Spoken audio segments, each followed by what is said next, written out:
How would you like to experience the thrill of never being held accountable for your actions? You could crush people like ants without consequence, or tear off their heads or limbs as you please.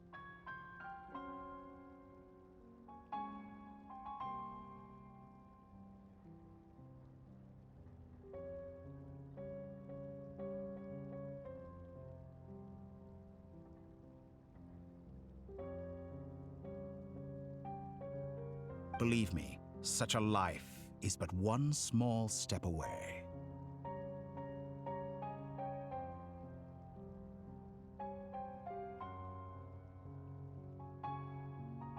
What point is he trying to make? Freedom? But the freedom to kill? To do evil and get away with it? Why would you offer me that? The creation of a world is the ultimate scientific experiment. I have taken my research to the highest level, where I shall be not just a god, but also a servant to many sacred spirits. I shall heed the truth and perform holy deeds. A god's laboratory is the perfect playground, but it needs the right occupant to explore its full potential. Mortals are found everywhere one looks. Not so with Descenders. I'd prefer my first guest to be a distinguished individual such as yourself. And I know you could make the most of the opportunities it offers. So the condition for entering the new world is to take innocent lives. The same dilemma that Rerir once faced. Could I really bring myself to kill others for my own benefit? Rerir did. And look where it got him. Have you made up your mind? I can't do it. Your playground is no place for me. You're putting your hopes in the wrong person. But we both know I'm not quite the hero you say I am either. I have my own reasons for the journey I'm on. And they aren't all selfless. You've grown a lot since we last met. But there are still things you are unwilling to compromise on. This will only hinder you. Why don't I lower my requirements a little as a gesture of goodwill? I'll give you a little time to learn to be a less noble soul. That'll make things much easier for you. I really doubt I could live that sort of life. And yet you already sound less defiant than a moment ago. The benefits appeal to you because you can read the signs of the times. Why don't we return to my research facility? Your last visit was so rushed. There is much that I have yet to show you.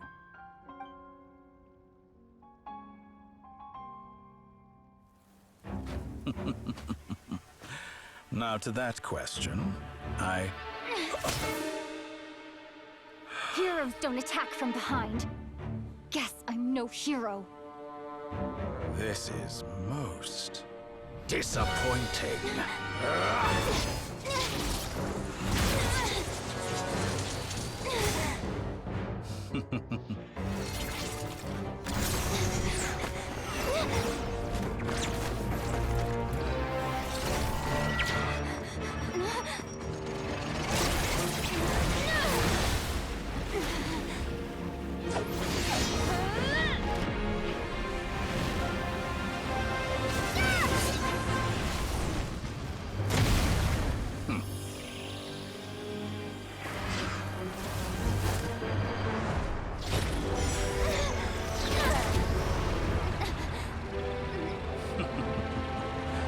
Now then.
You're still gonna call me Hat Guy after that, huh? I didn't see anyone else in there who needed saving.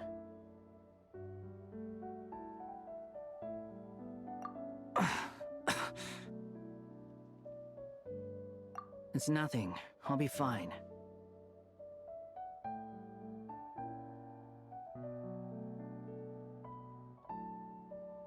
Why are you looking at me like that? Is it that shocking that I'd come to your rescue? I owed you a favor back in Sumeru. Now we're even. Distracting Dotori was tough. I won't lie.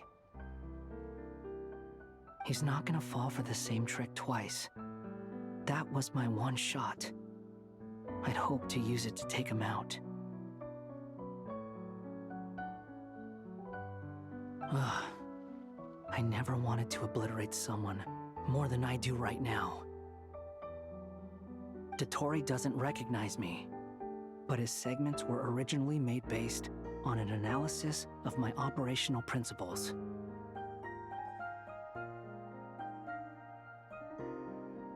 I expect it's only a matter of time before he figures out what I am. So Dotori doesn't recognize Wanderer because he deleted himself from Irminsul. Did he really miss his only chance for revenge by saving me? Why the long face? Hey, I'm not blaming you, okay? And I'm not complaining either. Rescuing you and killing Dotori are equally important goals. Everyone would be pretty stuck without you. It's best you live to fight another day. How are you holding up? Are you all right? Hat Guy said to put safety first, so we agreed to run as far away as we could after leaving the energy field, and only meet up once it was safe. You don't look injured. It seems that Dotori didn't do anything to you. All right. Rescue operation complete. Let's head back. There's a lot more work to be done before this is over.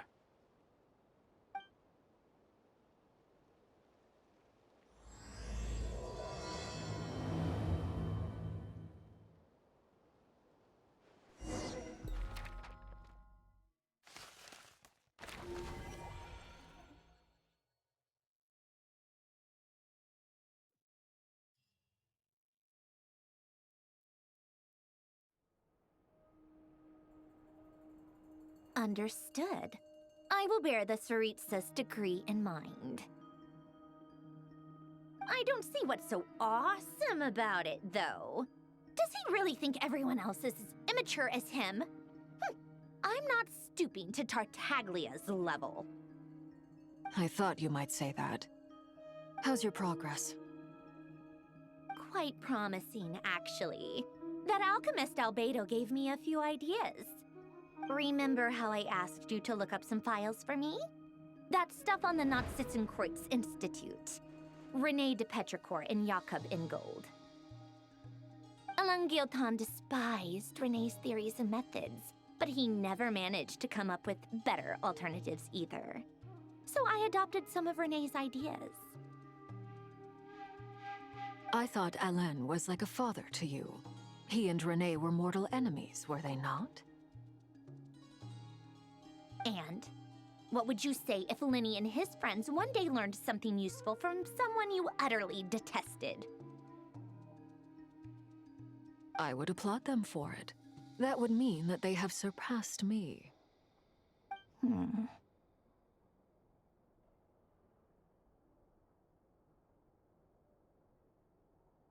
For all we know, Alain Guillotin might have thought the same thing.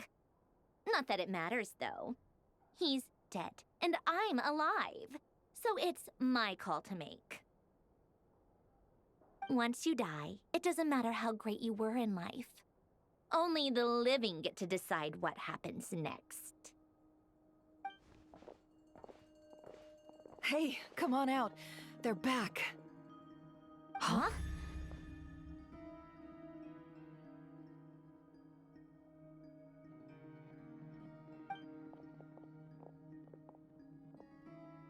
You're back? And your head's still screwed on? And you still have all your limbs? What does it look like? Way to keep your composure, madam. Excuse you. I am perfectly composed. Glad you're okay. Yes, it's a huge relief. Worry? Oh, yeah, right.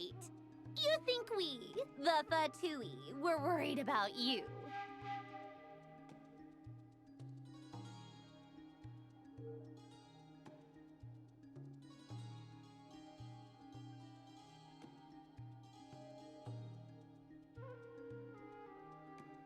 We were worried sick. Hey! The Traveler and I were already friends. You are free to join this mission in whatever capacity you please, much like your tea parties.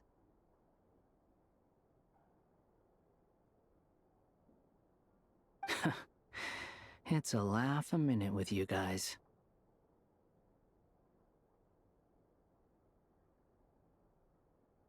I must say, I was quite surprised when Mr. Albedo told me he would need no additional aid. We discussed this on our way back as well. I am rarely so unequivocal, but in this case, we had full confidence in Hat Guy. He said he knew what he was doing. Albedo and I pretty much had to just wait outside on standby. Meanwhile, Hat Guy broke into the energy field and rescued the Traveler solo. You didn't have to mention that. Well, I'm thoroughly impressed. You are a force to be reckoned with, Hat Guy. Is she back? Is she really back? Traveler! It's really you!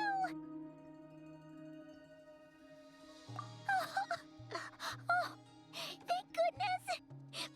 Paimon missed you so much! You can finally breathe easy, Paimon. It's great to have you back in one piece! Oh, Paimon's been having nightmares the whole time you were gone! Look at them. You know, once you reach my age, there's nothing better than watching a misty-eyed reunion between friends. It's nothing. Same goes when you get to my age, too. I bet Ino and Anefa would be tearing up as well if they were here.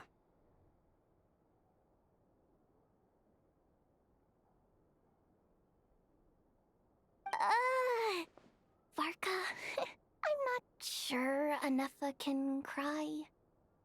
Oh, yeah, good point. Hey, your eyes are looking a little red and puffy. Come here, let's hug it out. What? Ew, no! No, thank you. You're not my dad, okay? Knock it off!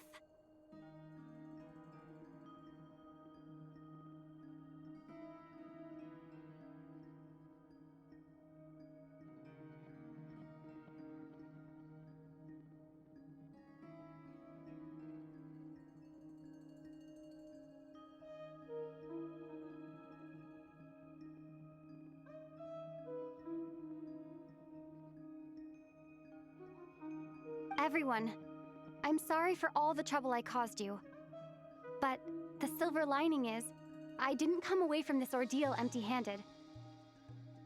While I was being held captive, I learned a lot about Dottoro's current capabilities and what he plans to do with them. Allow me to explain.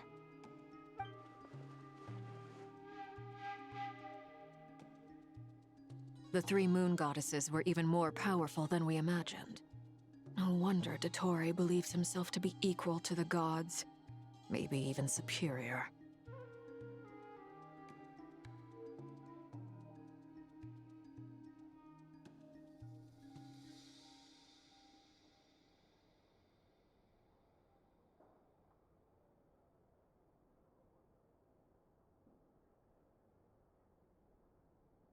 Utter blasphemy.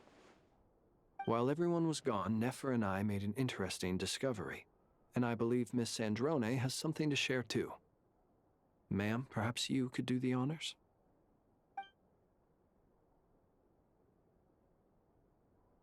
Called it. Getting rid of a pesky troublemaker like her is like trying to clean up after a crumbly cake. It always comes back to haunt you. Our next step is to find a way to bring her back. A place where time flows backwards, with no destination in sight. Surely it must have been created for a specific purpose. But I fear the answers are buried deep into VIII's history, held by great powers beyond our reach. It sounds like she's on a specific path through time, just traveling in the opposite direction to us. The question is, where does that path lead? Or will it keep going to infinity? We considered that question as well. Strictly speaking, time is not infinite. Indeed not. Every road has an end. Nicole! You sure love quietly sneaking in mid-conversation. I do, in fact. It's something I've always done at our mages' tea parties. Quiet, mysterious, and persuasive. You wonder what lies at the end of her road. Well, just as the world has a beginning and an end, so too does time. And so, the end of the road is the moment that Tevat was born. But where Miss Columbina will end up along this road, that depends on where this particular river of reverse time began. What about the original moons and the moon goddesses? Do they have a beginning too? All things do. In the beginning, no moons adorned the sky. It was the Dragon King Nibelung who raised the 3 moons into the heavens, and thus were the moon goddesses born. They were shadows of the planet, born to wield Nibelung's authority and oversee the world on his behalf. They were extensions of his will, manifestations of his majesty. But then one day, they disappeared just as suddenly as they had once been brought into being. Nobody knew where they had gone.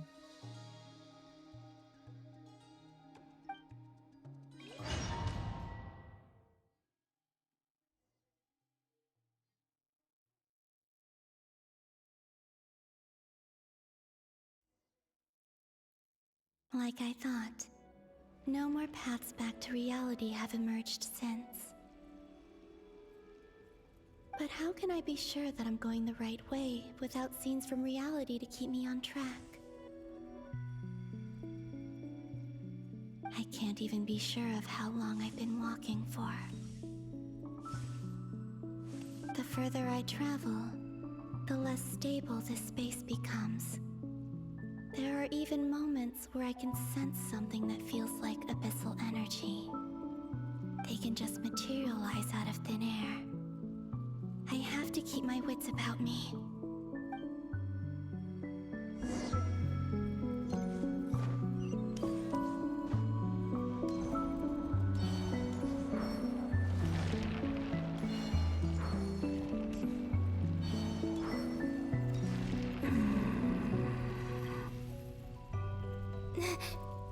Is that the Rayhir of Solnari?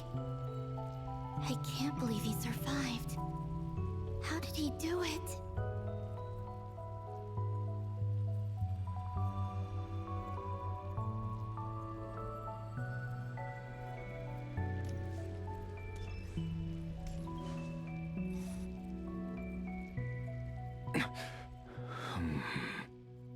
You are the moon goddess. But how?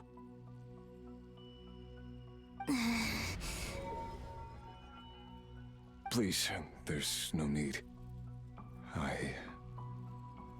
I'm not interested in fighting anymore. I find that a little difficult to believe.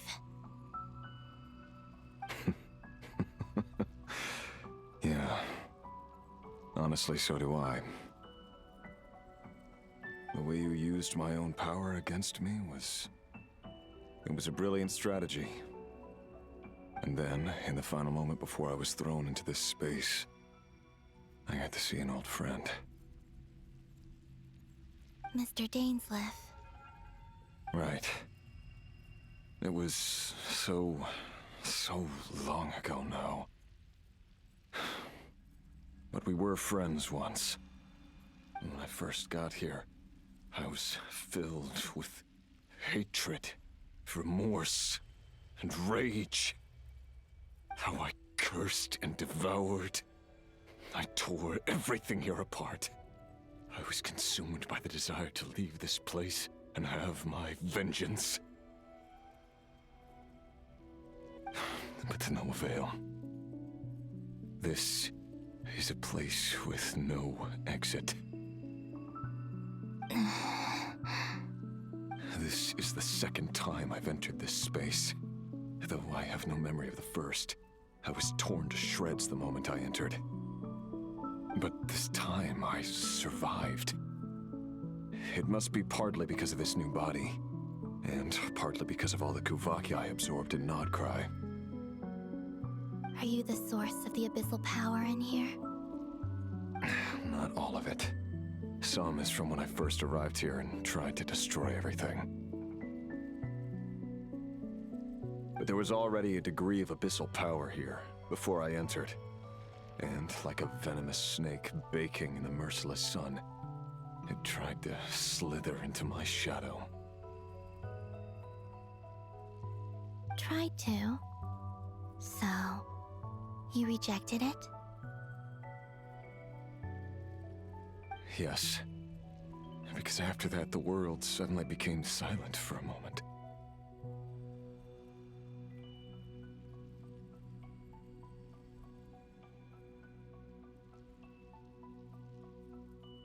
What do you mean?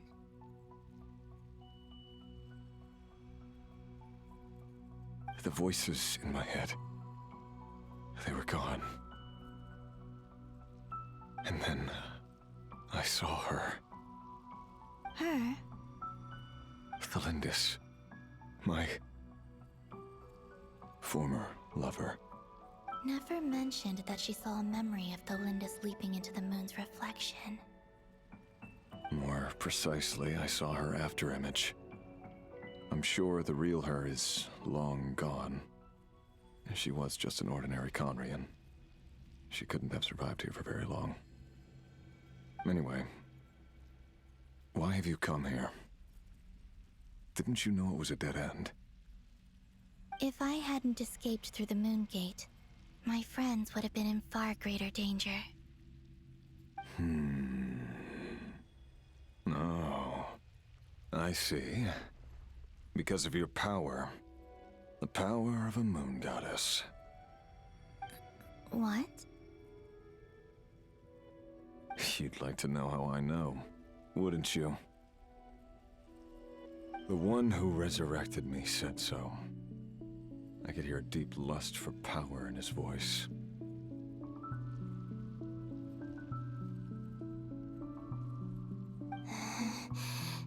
Do you mean... Dottore? Dottore. So that's what he's called. He'd been collecting fragments of my body for a long time, all so that he could resurrect me at the moment of his choosing.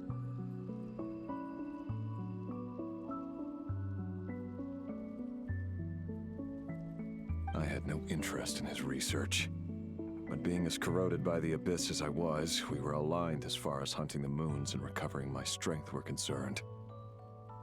So that's why the Wild Hunt suddenly became so active in Krai. When I left the Fatui in my weakened state, Dottore must have felt that his time had come.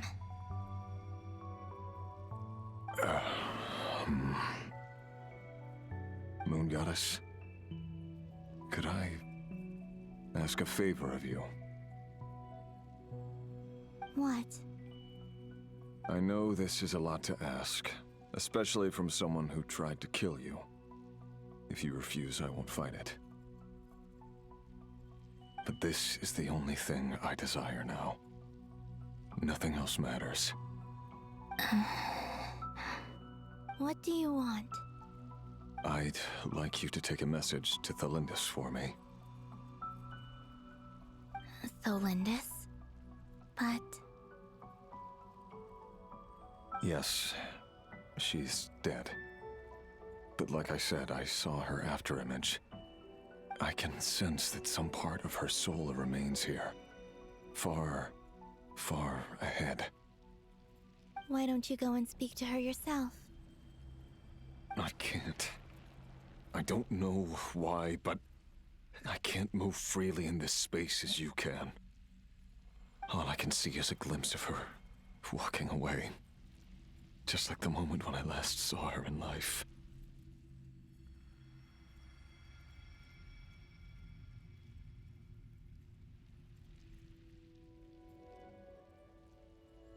In return, I will clear these abyssal obstacles for you. No, not in return. I'll clear them for you, whether you want to help me or not. It feels like something I ought to do. Why? Yeah. Why, indeed. I've been asking myself that question a lot recently. Why did I do the things I did? I'm tired of it all. Tired of the person I became. People used me. And then I turned around and started using others. I hurt a lot of people. I think I grew tired of it long ago. But I wouldn't admit it to myself. And ultimately, that's how I ended up here.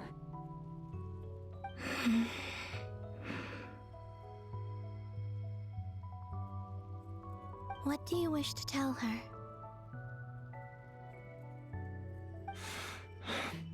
All of it. My past.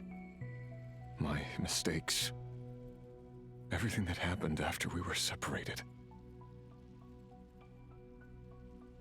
Is it okay if I give her the abridged version?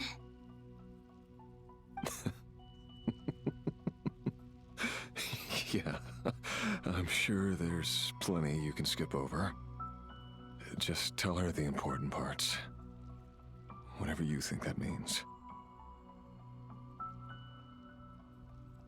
Like the part where you relentlessly tried to kill us?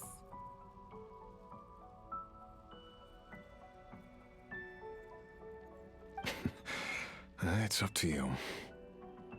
Love demands honesty. But my relationship with Thelindis was built on lies. We hid too much from each other. But after living my whole life in the shadows, I don't want to hide anything anymore.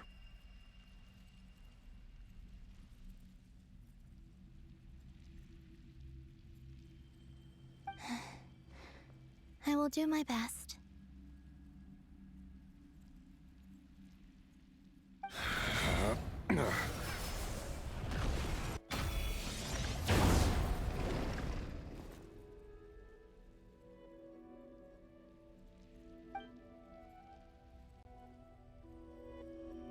There. The Abyss will no longer stand in your way. Even though Mr. Dainsliff felt he had to fight you, I think he still regarded you as a friend. Dane? He said that you betrayed him, but he also felt great remorse at never having understood what you were truly going through.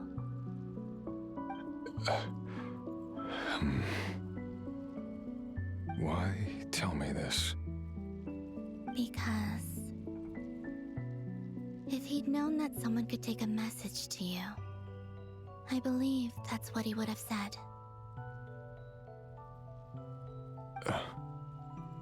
Thank you.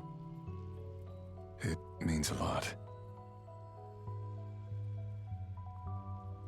I know this will sound strange coming from me, but don't die, Moon Goddess. I can tell that you're determined to get out of here.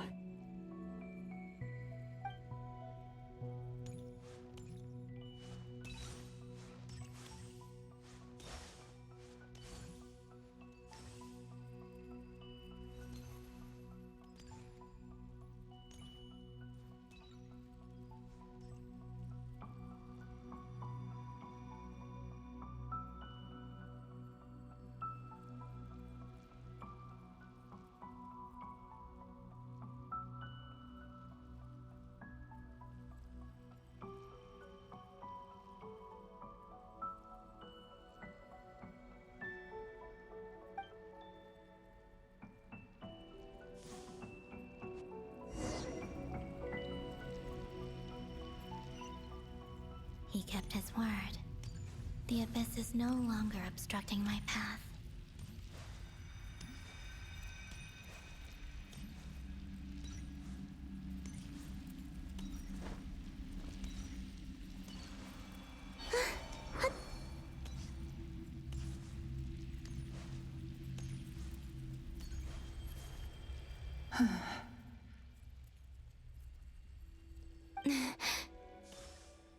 Is that the Lindis? She wasn't far off at all. And yet, they can never meet. Hello, Miss Lindis. Who are you? How do you know my name? I've never seen anyone else here before.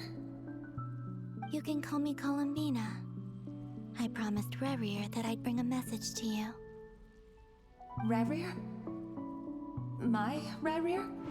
Is he well? He's doing better than he was. Better than he was, huh? Sounds like he's had a pretty rough time. Others have had a rough time on his account too. In many cases, their time ran out because of him. And I'm not just talking about the children of the Crimson Moon. So, things got worse before they got better. Could you tell me what happened, Miss Columbina? Are you sure you wish to know? Yes. This is my opportunity to learn the truth. No matter how hard it is to hear, I have to know. I admire your courage. However, time is short. I cannot stay here for long.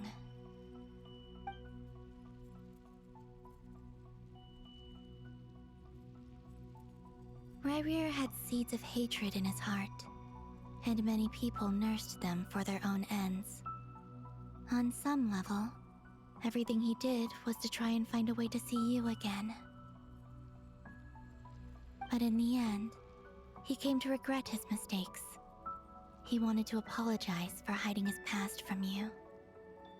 Beyond that, he did not say specifically what it was he wished to convey to you. But I'm sure that you've always been on his mind. You are what has kept him going over all these years.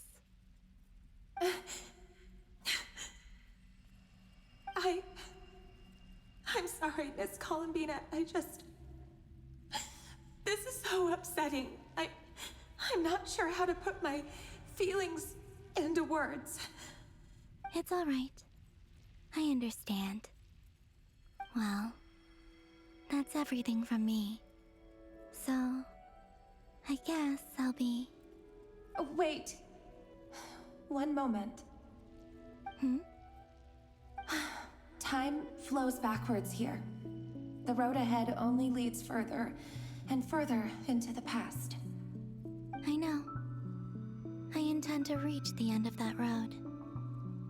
Without a moon marrow, without the 3 moons' power, you won't make it far. Wait, unless... Are you one of the moon goddesses?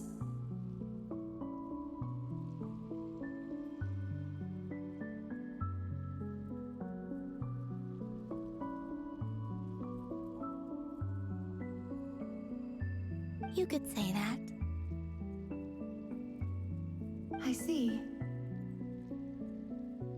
I often think to myself, if life is like a train ride, why haven't I reached the terminus? Where am I even going? And it's not just me, it's this whole place. Wherever it is, it seems like it's existed forever. It's such a mystery. Where is it going? I must seem so ridiculous. I can't answer these basic questions, and yet I jumped right in here without hesitating, only to be torn apart the moment I entered by powerful energy currents. Only my soul remains now. Thinking back, I was suddenly overcome with fear and terror in that moment. Perhaps I too became bewitched by the abyss. I may have been the leverage it needed to control Rerir. I used to be a researcher at the Universitas Magistrorum in Conria, researching the iridescent moon's marrow. Eventually, I came to the conclusion that time in here flows in reverse. Rerir was one of the Vinster King's retainers. With me, he was in an impossible position. It plagued him constantly. I wanted to help him escape his lot in life. I wanted him to be happy, so I thought I'd use this place to return to the past. At the time, I thought I could just go back to the day that the Vinster King first found the prince. It was only after meeting the prince that the Vinster King started going too far with his research into the abyss. That was the day all of our woes began. I thought I could stop the king from ever meeting him and solve everything.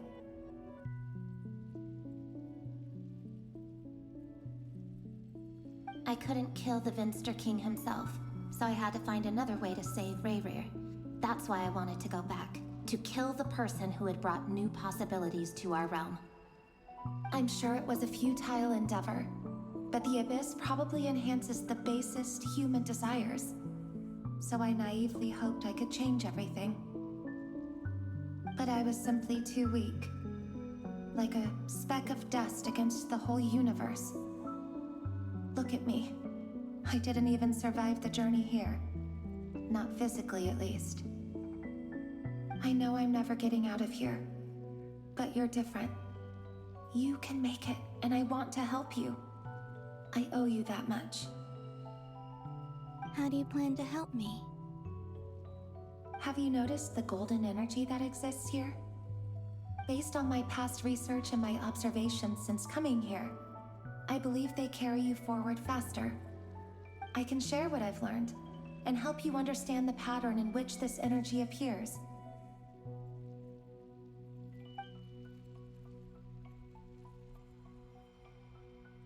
I think you just might...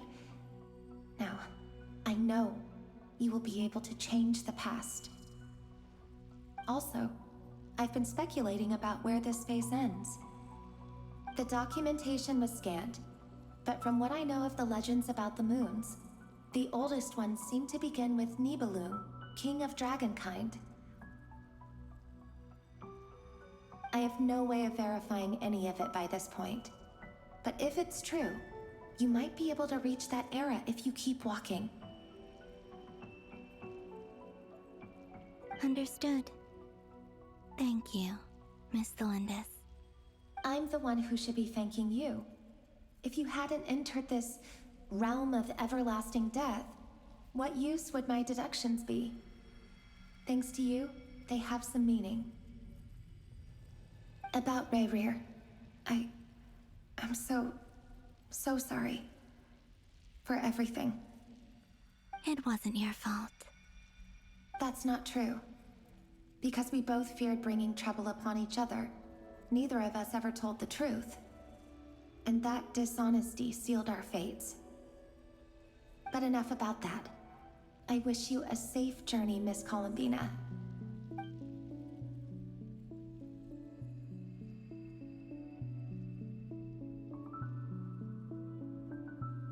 And may the outside world never have to experience pain like this again.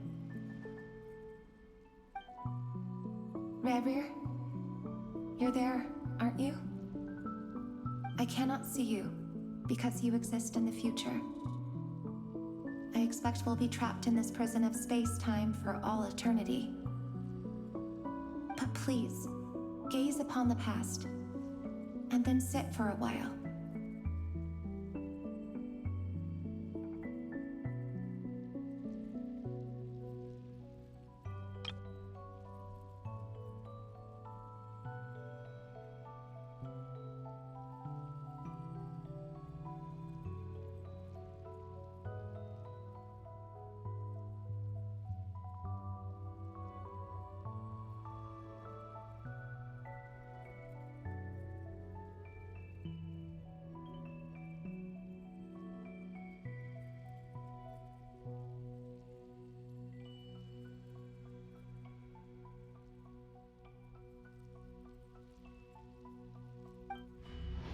Let's find a place to sit down together, just like we did when we first met.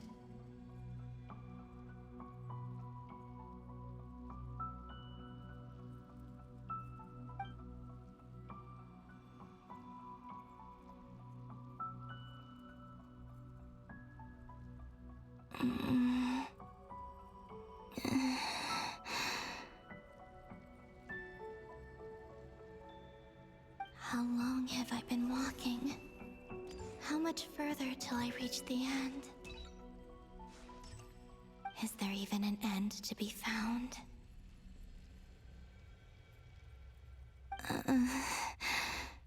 Everything's getting blurry.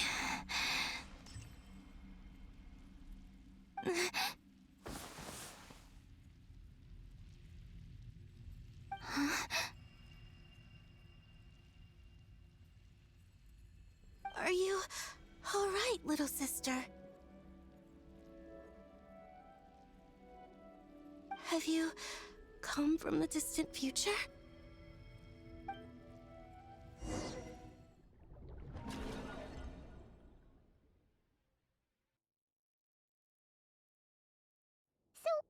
How exactly did the moons just disappear?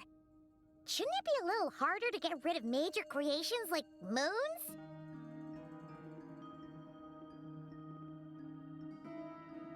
The world is a vast and ancient place. On a certain scale, all life lasts for but a fleeting moment. Miss Nicole explained that the moon goddesses likely perished in the War of Funerary Flame. The moons themselves were also destroyed at that time, save for the Frost Moon, from which a new moon goddess was later born. Am I missing something then? 'Cause the stories say that the moon goddesses were born on the moon, but doesn't Columbina say she was born in Krai? Huh. You're right. Why do their birthplaces differ? What's the difference between the two generations of moon goddesses? Also, remember what Sandrone said? Her scans detected 4 moons. In other words, 4 moon marrows. Technically, the result of the scan means that 4 moon marrows were detected and positively identified as moons in that moment. In other words, this piece of information alone isn't enough for us to know how Miss Columbina is doing right now. Yep. We have no way of staying up to date on whether she's dead or alive. She's on her own for now.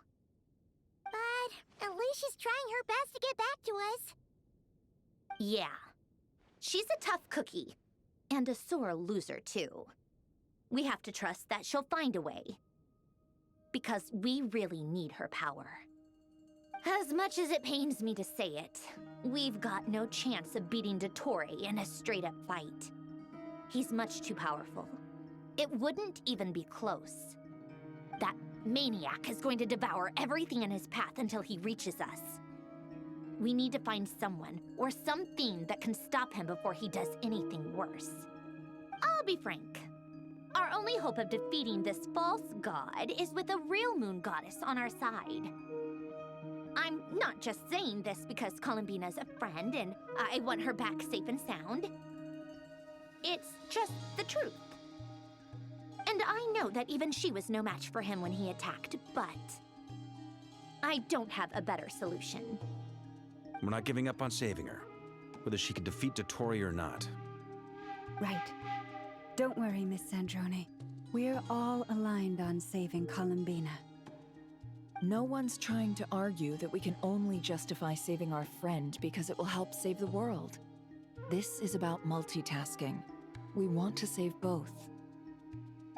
So, she's more than just a moon goddess to you guys? Absolutely. Duh! She's part of the gang! Yes, I know. You don't need to labor the point. I knew that the moment I came running over with my documents that I was part of the in-group. I mean, if Arlecchino can fit in, I certainly can.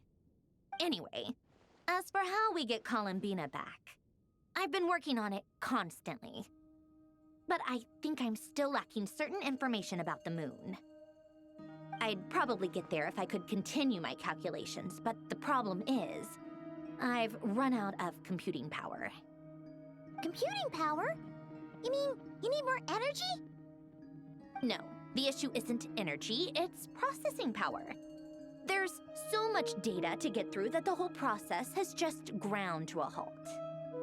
That's a tricky problem. Rene de Petrichor of the Nazissenkreuz Ordo once foretold the fate of the world. But I don't know how he did it. My guess is that he used the primordial sea's power. However, that won't work for me. His methodology was vastly different from my own. What's worse, they're incompatible. And, to top it all off, we can't even leave Krai.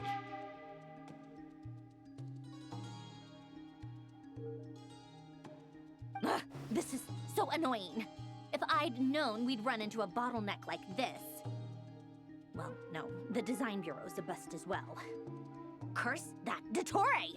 Couldn't have made this harder for me if he tried. Oh, what do we do then? How about we grab a bite to eat and take a break? Maybe something will come to mind after you've cleared your head. You don't get it, do you? I'm trying to calculate the fate of an entire world here. And I need accurate results, not big prophecies. Where the heck am I gonna find the computing power for that? Ahem. Anyway, time to shelve the discussion on technical difficulties. Being a killjoy isn't very ladylike, after all. Either way, we've done what we can. Rest well, everyone. Remember to let us know if anything new comes up. Hat guy? Is he hinting that we should talk outside?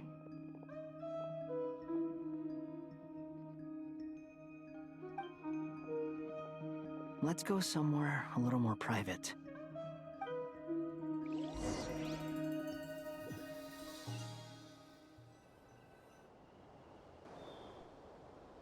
You know that Dory went back to Sumeru, right? Yeah. She mentioned she was planning to head back. Things aren't looking good for Krai. She's gone to spread the word so that Sumeru has a chance to prepare for the worst. From what I know of Dottore, there are two possible reasons why he hasn't made a move yet. One is that he's still working through some kinks in his new powers. The other is, he wants to see how we're going to react. He'll easily devour everything eventually, so I guess he's in no rush to make it happen. The first false god he made was me. Now it's his turn.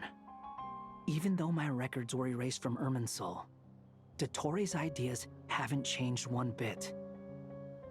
He once told me that becoming a god was like turning yourself into a hungry wolf or giant serpent to devour the moon. Clearly, he began studying the moon goddess's powers long before he even tried making a god. He's always wanted to get his greedy hands on divine authority one way or another. And in the end, he devoured the moon where I failed. In the desert of Sumeru, there is a chessboard built by King Deshret, also known as Al-Ahmar. I don't know if it was a real game, or if he was just trying to challenge his servants and citizens in some way. But creating games and setting rules, gods do that as a matter of course. That's the kind of power Dottore craves. Now he has the Trilunar Authority. His power is leagues beyond the common people. I don't think there's any point in other nations rushing to the front line. They're better off focusing on defense and hoping they can fend off any threats that spill out from Krai. Either way, Dory will inform Lesser Lord Kusanali, and she will contact the other gods in turn. The Seven will have some recourse available. If nothing else, their protection should keep the rest of the world from descending into chaos as quickly as Krai has.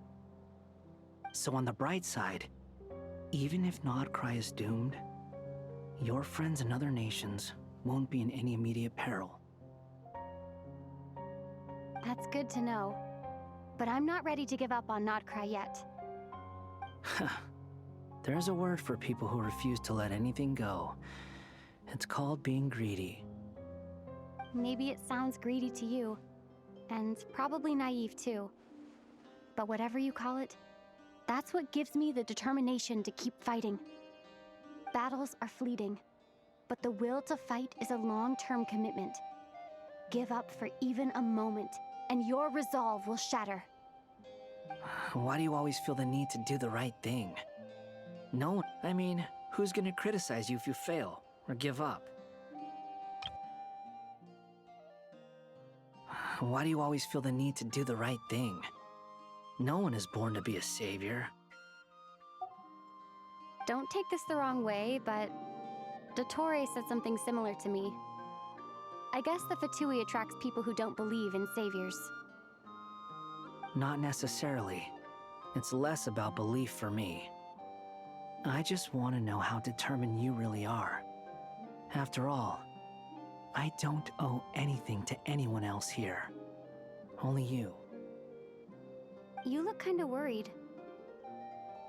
If your arch-nemesis was about to achieve their ultimate goal, I think you might feel a little worried too.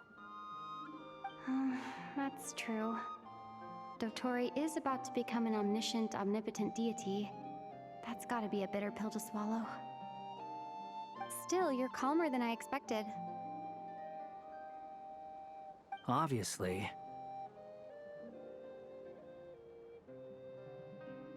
I have to admit that my past self was a reckless fool who misunderstood not only the point of revenge, but how to achieve it. Inasmuch as I want my vengeance, I know I'm not gonna get it by acting alone. If the world's taught me anything, it's to think before I act. Too bad it never taught me any other virtues, though. So, I am going to destroy Dottore, no matter what it takes.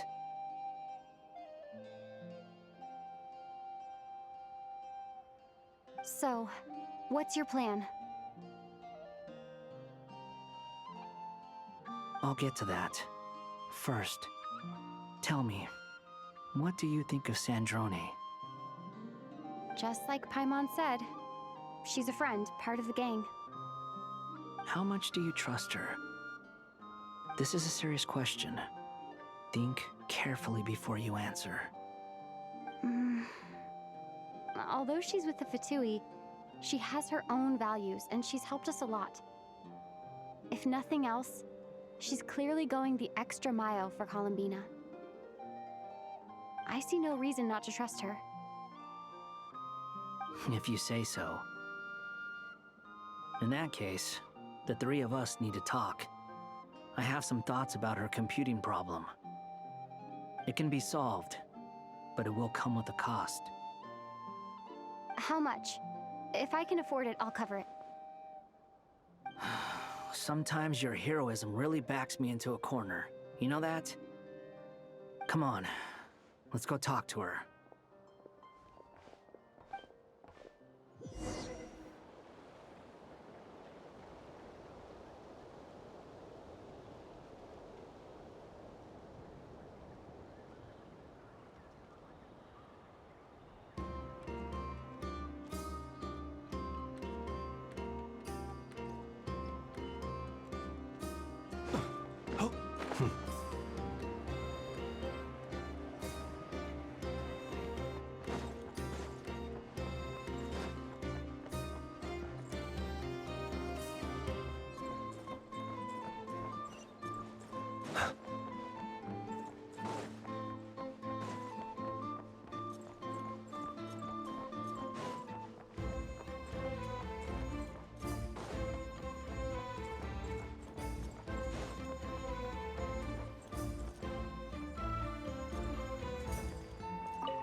Miss Androne, Traveler.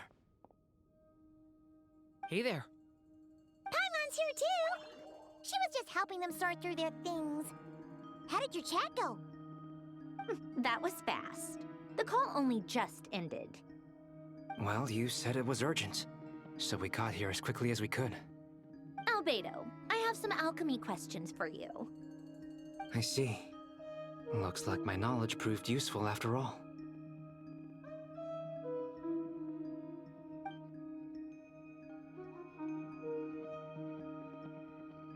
If I might ask, what is the end goal for the modified formula you'll be using?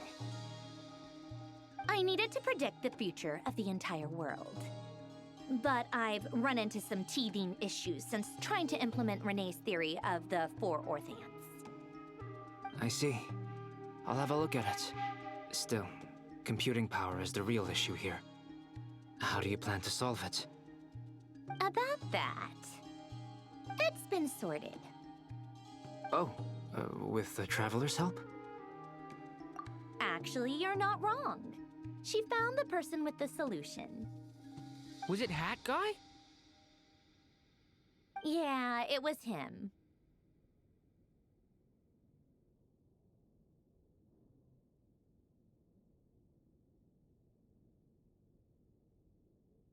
Wow!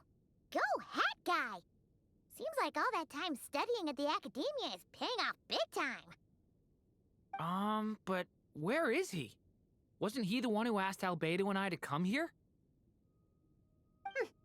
Come with me.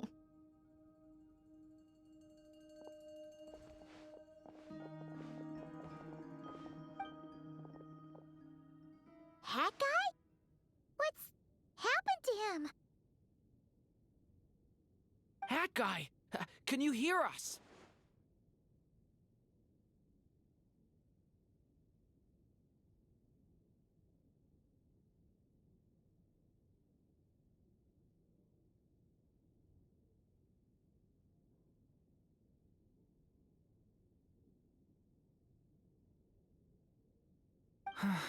No response.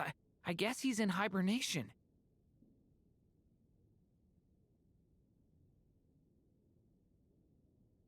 Hat Guy mentioned that he was a puppet. It seems that his functions are currently shut down. I presume this has something to do with the solution to your computing problem.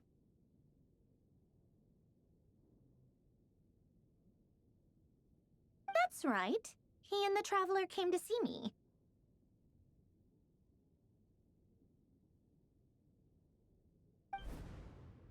Wait, what? You have a solution? Would you calm down? Why do you always react so hysterically to everything? Excuse me? How would you know? You shouldn't be so quick to judge complete strangers. It's very bad manners. Oh, please. It doesn't take that long to figure out that you have a temper. Where does a mere student get that kind of confidence? I've actually published more papers than you. Not that status counts for much. Even Paimon's applied for academia admission. Huh? Are you serious? See? This is why I can't be bothered to explain myself. She recognizes no one's skills but her own. Okay, fine. I'll hear you out. So, tell me, how do you propose to solve my computing power problem? This world itself is constantly processing all kinds of information. If it's the world's future you're trying to calculate, you need a processing device that's designed to cope with that volume. Easier said than done. Only Irminsul can handle that kind of... Wait, is that what you're suggesting? But surely we can't just plug my formula directly into the ley lines. You should be able to tell that I'm not human, right? Yeah, I noticed. The technology, though, seems pretty ancient. Very different from Fontaine's. It's a completely different system. Conrian, to be precise. I'm what they would have called a puppet. Puppets need an energy source and processing power. The artisans who built them sought out the materials most suited for that purpose. You? Do you mean... The Traveler and I have talked it over. She's willing to vouch for you. So, I'll allow you to borrow my core for your calculations. It was built using wood from a silver-white tree, which makes it a small part of Irminsul. Conrian technology and Irminsul wood. Who in the world could have built you? Are you sure about this? A puppet without its core will cease functioning completely. And if it's left in that state for too long, it might not recover. You could die if you do this. You do realize that, don't you? I can put 2 and 2 together, yes. No need to rub it in. I won't lie to you. This has never been done before. I cannot guarantee your safety. Doesn't matter. I'm prepared for the worst. Did you two actually talk this through? Is he... Are we really considering this? Yes, we discussed it. The bottom line is, he trusts me and I trust you. Let's give it a shot, shall we? Honestly, I have no clue where this kid even came from. But for whatever reason, he lent me his core to use in my formula. I'm very close to finishing my calculations now, and the core is currently in use. So I'm sorry, but I can only show you a sketch right now.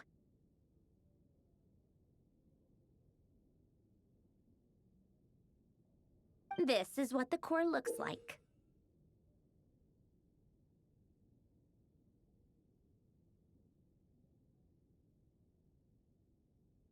A silver-white branch.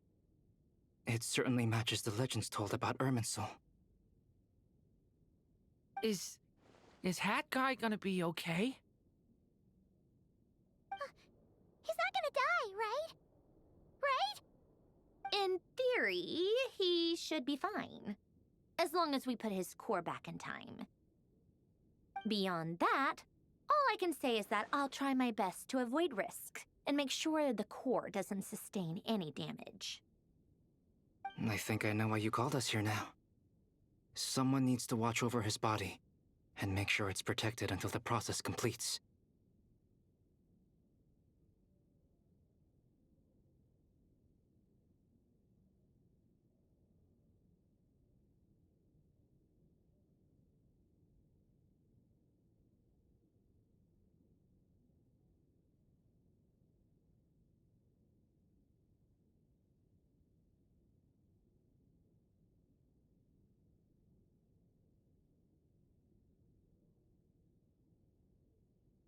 Correct.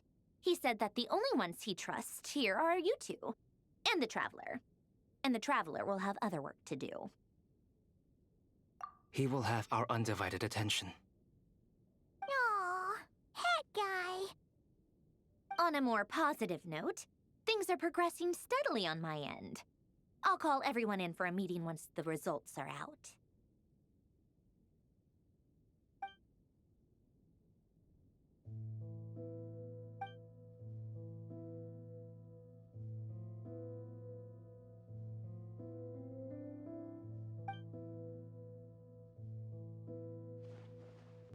The worst-case scenario with the core removal is either a system reset or a total loss of function. But I'm not afraid. A quiet death should have been my fate long ago.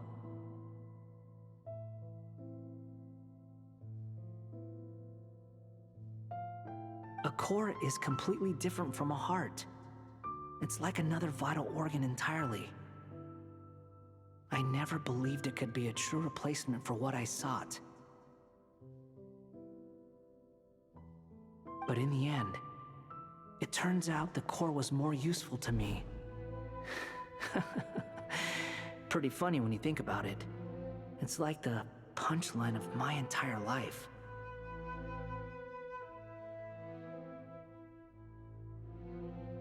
Do you think there's any difference between a puppet and a human? If not, then this would just be another samsara. I have already experienced both a past life and a next life. Part of me wonders whether I'm only capable of making this decision because I've become a real human. What's with that expression? Isn't this a good thing? Sandrone will succeed, won't she? She has to. She will. We all have to persevere until this is over. That's right. And I'll protect you all until the moment of victory arrives.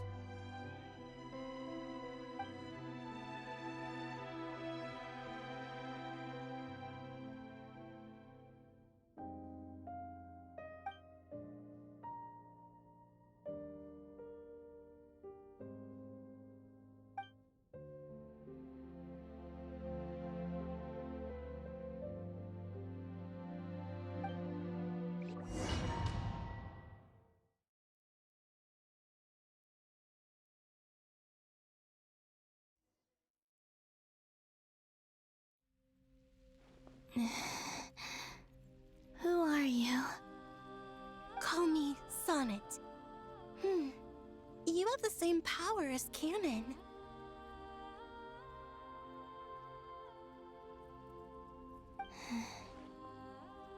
Sonnet. So, you're the goddess of the iridescent moon? Oh, goodness! You recognize me? Well then, what's your name?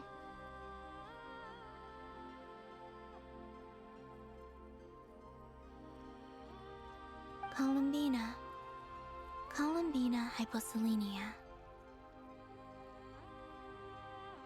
Hyposelenia? What a lovely name. Did you choose it yourself? It was a joint effort between me and my friends. Friends? You mean your friends in the heavens?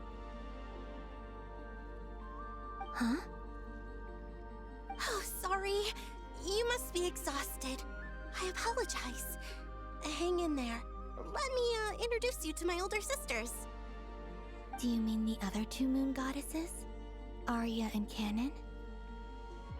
Wow, you sure know a lot. Hey, does that mean that our story goes on into the future?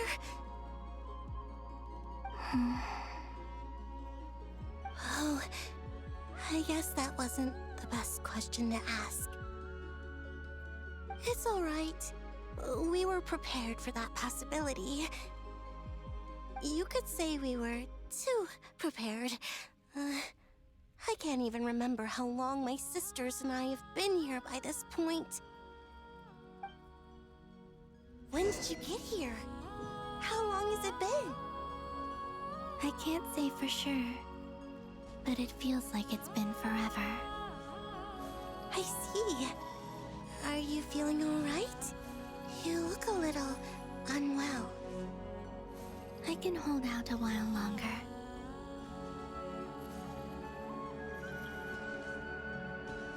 We don't have far to go. The place where my sisters and I are based is just up ahead. Don't worry, they're both really nice. I'll introduce you.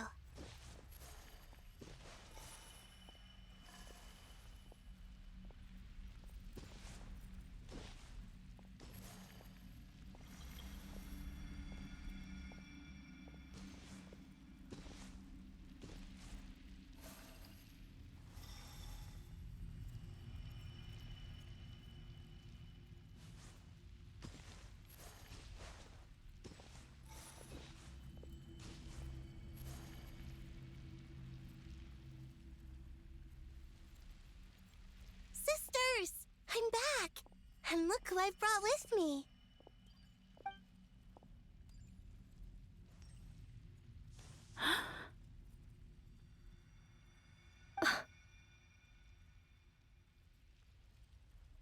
It's our lovely little sister, born in the far future.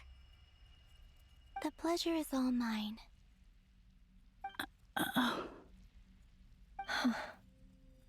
Allow me to introduce you to Columbina Hyposelenia. This is Arya, the goddess of the eternal moon. And this is Canon, goddess of the frost moon. Canon, don't you think Hyposelenia's power is similar to yours? Hello, Columbina. I apologize for our startled reaction just now. And please, forgive our little sister if she's been annoying you. She tends to talk a lot.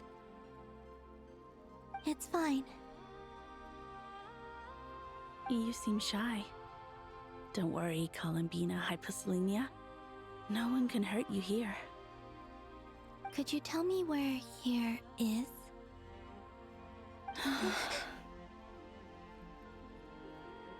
Please.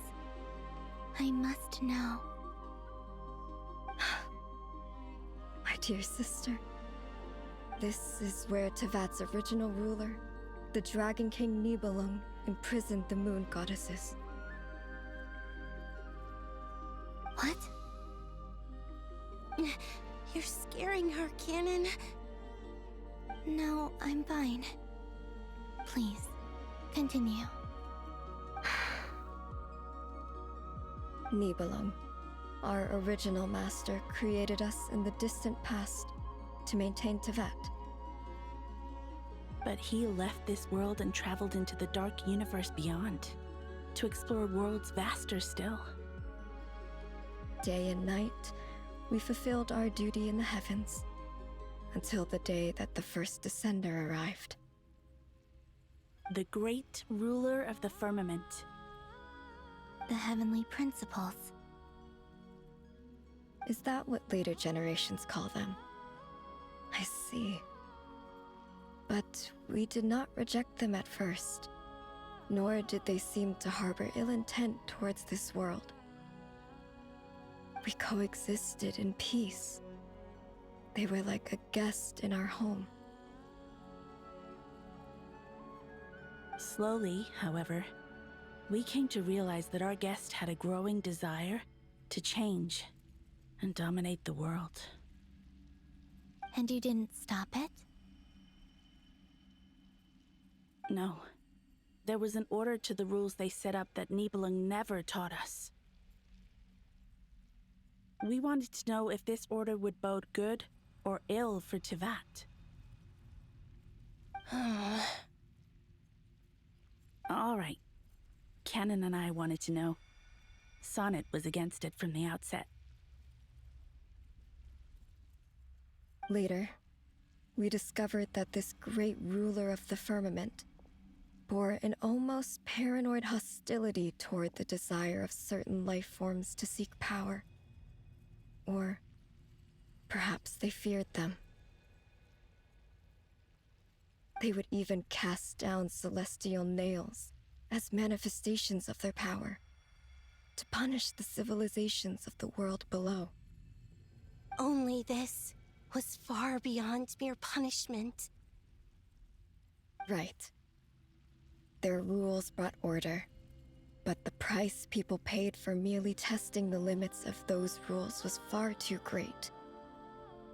I did everything in my power to help the punished escape catastrophe, but still, too many lives were lost.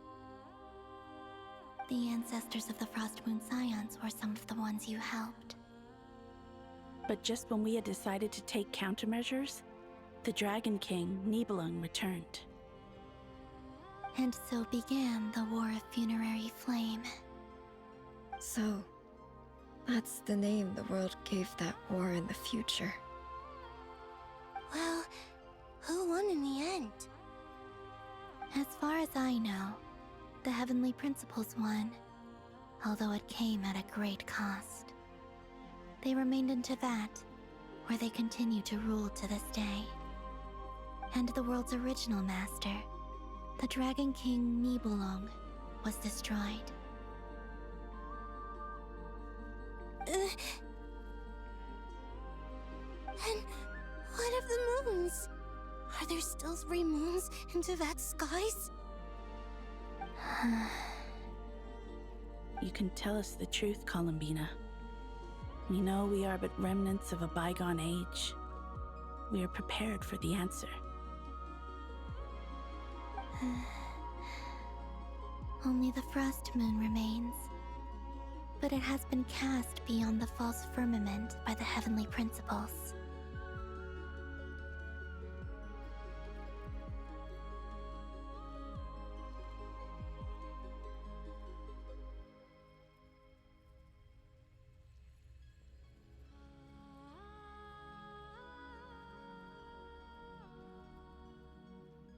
The eternal and iridescent moons were both shattered during the war.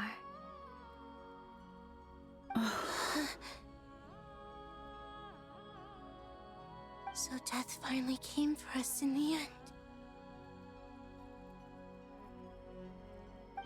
Sonnet. But you're still here, aren't you? A moon goddess cannot live without her moon, Columbina.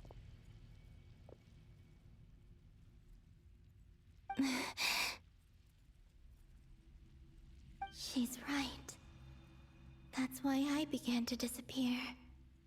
Because the frost moon is cut off by the false sky. How much worse it would have been if it were outright destroyed. Our souls may endure within this lunar palace, but if our moons are destroyed, Then we shall disappear the moment we depart from it. I'm sorry. There's no need to apologize to us, dear sister. If anything, we owe the world an apology. If only we'd decided to act sooner, rather than arguing amongst ourselves. all the more reason not to spend this time in regret and repentance. Instead, we should focus our efforts on how we might help our future sister. Sorry? Don't you see, Columbina, your story is not yet over. Is that not why you are here?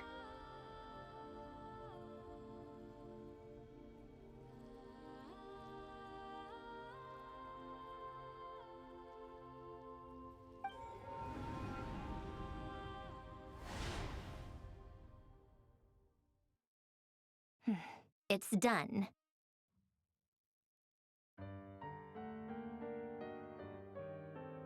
Initiate numerological array.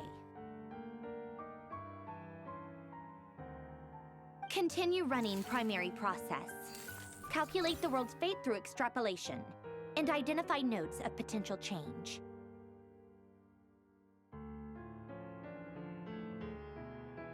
Secondary process, scan for moons.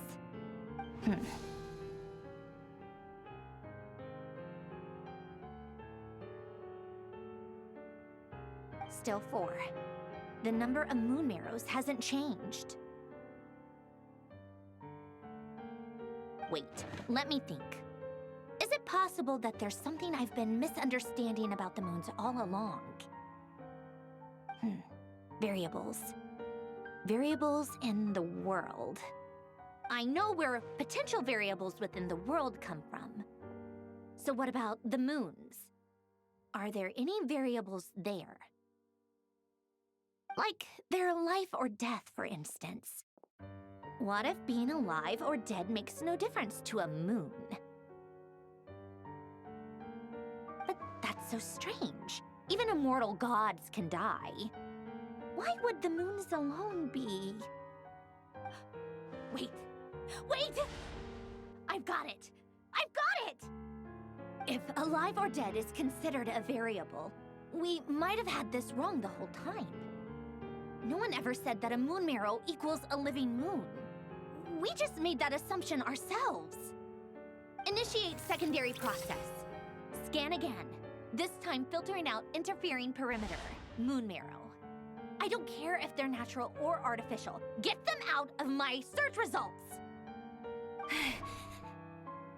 Why?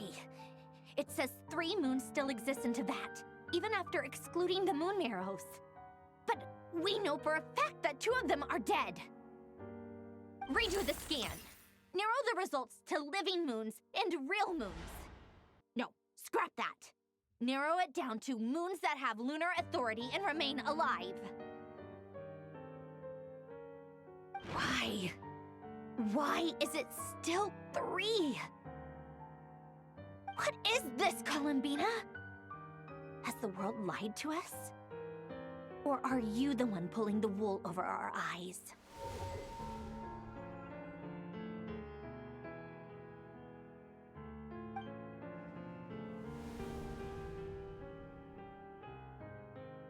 So, you think that the moon's reflection might be where Nibelung imprisoned the 3 Moon Sisters?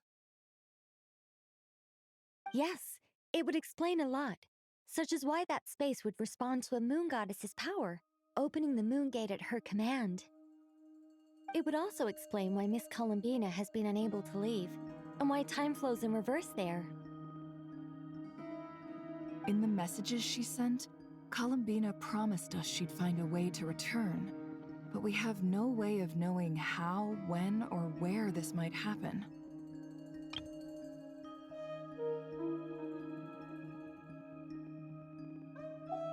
The fact that she still has yet to reappear in this world indicates that returning from that place is no easy feat.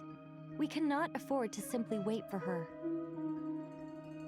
So you're saying, if she could return by her own power alone, she would have done so long ago. Yes, she certainly wouldn't leave it to this late stage when it's so touch and go.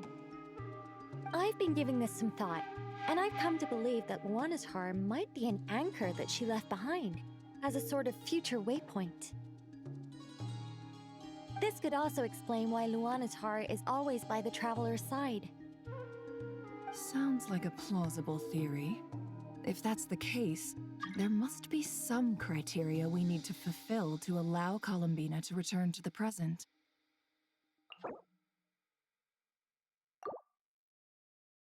The question is, what could they be?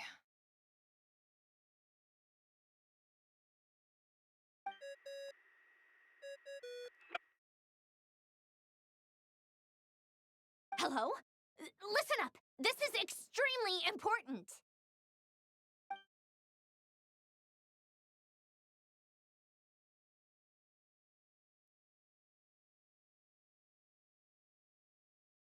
Not only is Columbina alive, but she may well exist in a form unimaginable to us. I'm still unclear on the details, but she's done something truly inconceivable in the past. And the clue to what she's done lies in the moon and Tevat's sky. Truly amazing. Oh, I'm so delighted for her. I'm sure we all feel the same. And I'm sure Columbina is ready to get back here and fight by our side. I'll keep my calculations going and try to find some way of coordinating with her. But that's not an excuse for everyone else to slack off, okay? All of you had better keep trying to think of solutions. How can the dead moon still live? And Luanatar...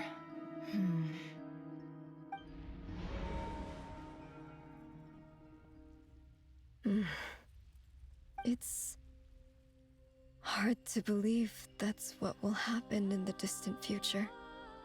Our authority is linked to the most fundamental rules of Tevat. I suppose it's no wonder that many would covet that power. I didn't realize that when you said friends, you meant people who live down in Tevat. That's so lovely. I always wanted to go down there and have some fun. Have you ever tried leaving this prison? Of course. Between us, we've tried everything. But no matter where we go, this space will eventually bring us back here. It's like the center of a whirlpool. Everything ultimately converges here, at the moment when Nibelung imprisoned us. In that case, have you tried using any of those pathways that connect this space to the real world? Sorry? What are those? They're passages through which you can make small-scale changes to reality by using Kuvaki. Or am I the only one who can use those passages? Because part of my soul remains in reality. Kuvaki. What is that? You don't know? It's a unique kind of elemental energy found only in Krai, the land from which the moons arose.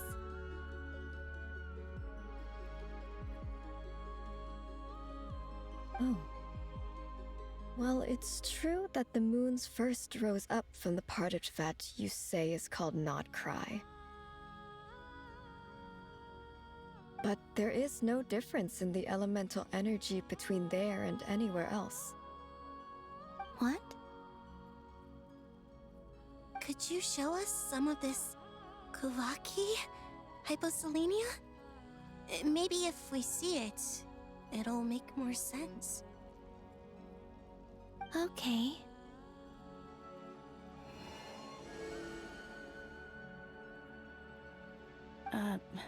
Isn't that just your power? What? But it's everywhere in Krai. In the air, in the land. Even the creatures who live there have adapted to its influence. How curious. This Kuvaki certainly did not exist anywhere in the world before we were imprisoned.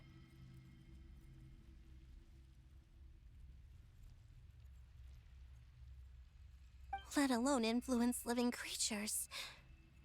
So, how exactly does it affect them anyway? Can they float in the air like us? This is so strange. Why would their reality differ so much from mine? Columbina, you're looking for more than just a way out of here, aren't you? Yes. If I am to help my friends, I will need tri-lunar authority on par with that of our foe. You mean... you'll need our power? This sounds extremely risky. The Three Moons' powers are not mutually compatible. Concentrating them into one goddess would be a very painful process. And if anything goes wrong, it could tear you to pieces. I know. But I'm willing to take that risk. Even so, let's say we successfully transfer our authority to you. How will you take it outside this prison? Nibelung constructed this realm specifically to prevent us from using our powers to interfere in his war. No moon goddess can leave this place alive. What if I don't leave alive?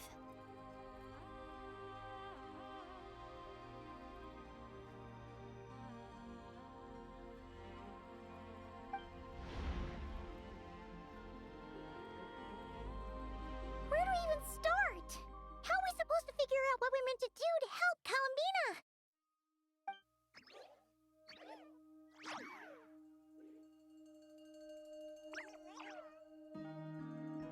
Columbina, what do you need from us?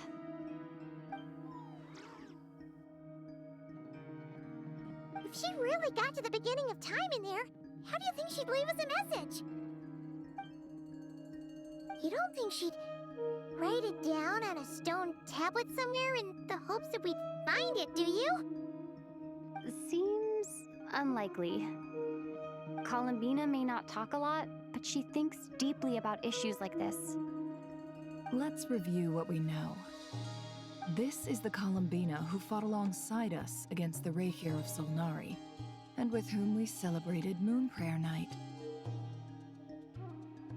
She knows our personalities, our ways of doing things, even our unique strengths and abilities. So, if she wanted to tell us something from a long, long time ago, what would she do? Oh.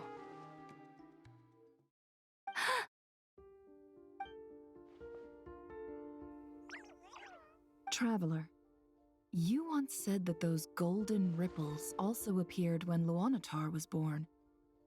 What if Columbina left Luanatar here, not just as an anchor to the real world, but for some other purpose? If she is part of Columbina, And Columbina knows that I can see past events through her. Oh, yeah!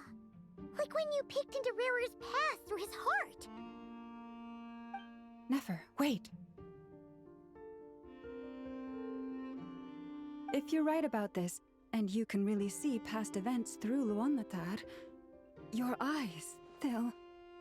Oh, I know. Looking at Rerir's past in Conria was already enough of a strain on my eyes. Looking this far back into the past, it'll surely blind me. But it's our only chance. This is the only way. Boss. We spoke about this once, a long time ago. Do you remember what I said, Yehoda? The day I lose my sight, the Curatorium of Secrets will be yours to run. But... What's wrong? I'd be overjoyed if I were you. This day's come a lot earlier than either of us expected. I need to know you'll honor our agreement, Yehoda. Promise me. Yes, Boss Neff. I promise. Are you sure you don't want some time to think this through? What is there to think through? I should have gone blind after our battle with Rerir. Frankly, it's almost criminal that I got away with it for this long. Then at least let me take some precautions on your behalf. And if you really do lose your sight, I'll visit your office every day and make sure you're well looked after. Oh, please, anything but that. I was actually ready to go through with this. Are you trying to scare me into backing out? As if I could ever scare you. I'll assume you're just joking to calm your nerves. All right, enough chit-chat. Let's do this.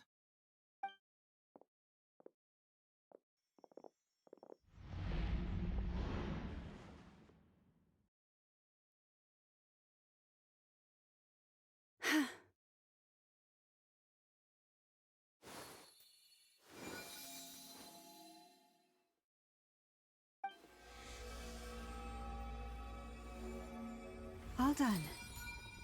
Good. Now give me some space.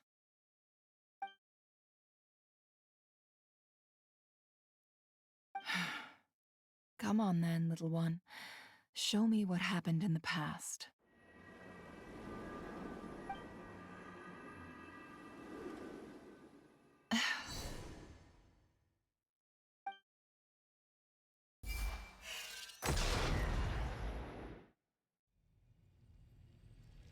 Between the Trilunar Authority, Kuvaki, and the soul-surviving moon, the Frost Moon, I think I might know how to get back. But I will need my sister's help. Time to go talk it over with them.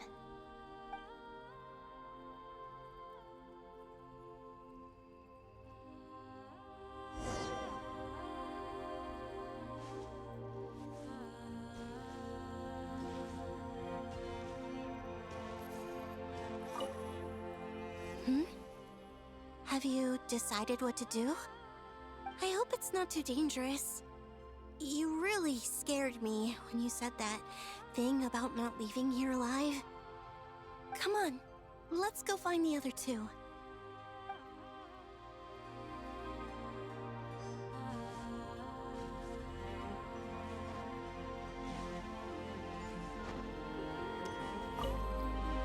It seems you have reached a decision.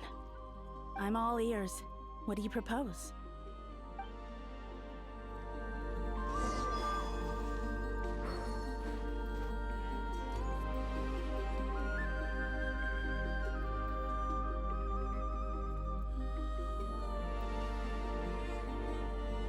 Have you figured it out, Columbina?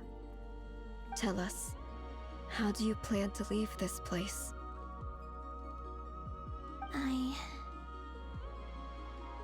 I intend to die here, in this moment, and then be reborn in the future with the help of my friends. What? What are you saying? How can the dead be reborn? And how will you inform these future friends of your plans? You can't exactly leave oracles. Nothing can escape this place. Not a single ray of moonlight. And even if you found a way, what if they never find the message you left for them? You'll... No, that won't happen. Come again? They will find my message. I'm sure of it. I'm not following. How exactly will you achieve this? It's quite simple, really. First, I will leave my soul here.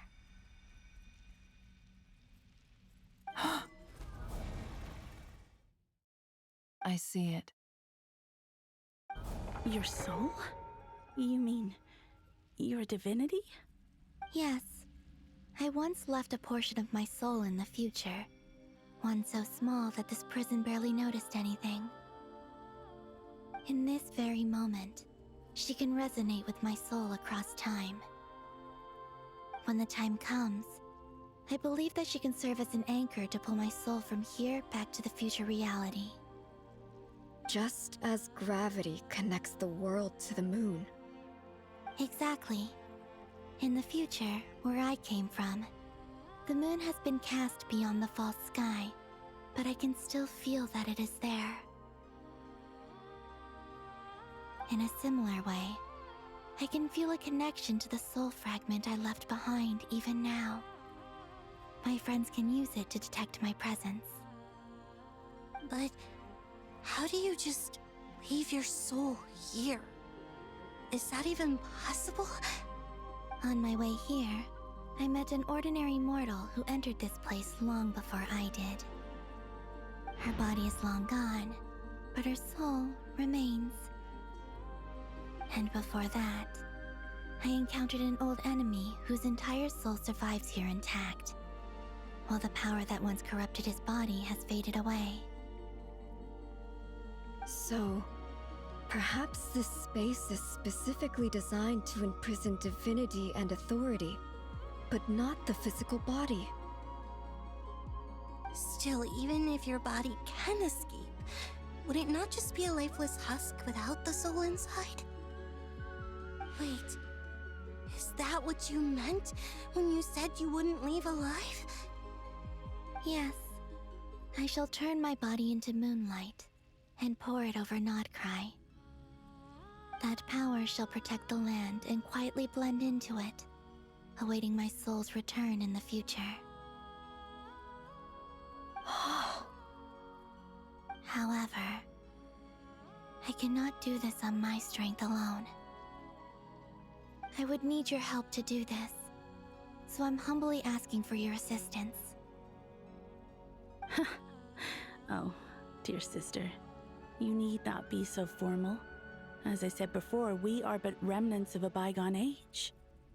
You, on the other hand, were born alone in that distant future, and you have walked a long and lonesome road since then. How could I bear to let your story end here in this dungeon?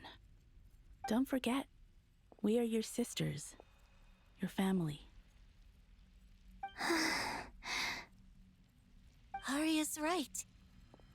Actually, I've always wanted a little sister. Can you imagine how it's been for me? Getting nagged by two older sisters all the time?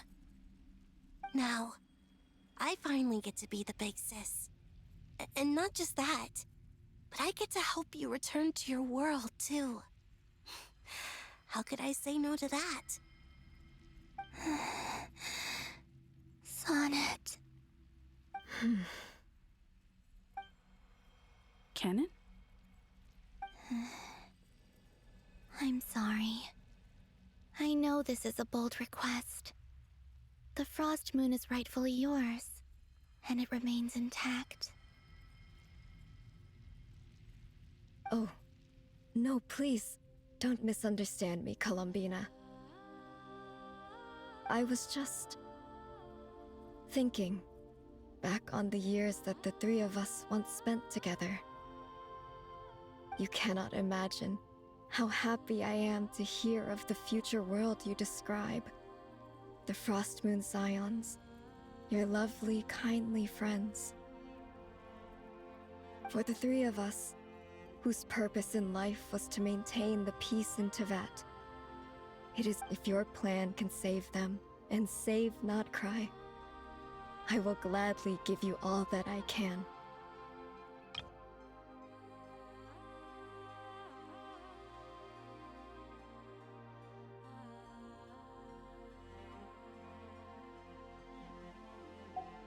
Besides, the three of us have been together since the day we were born.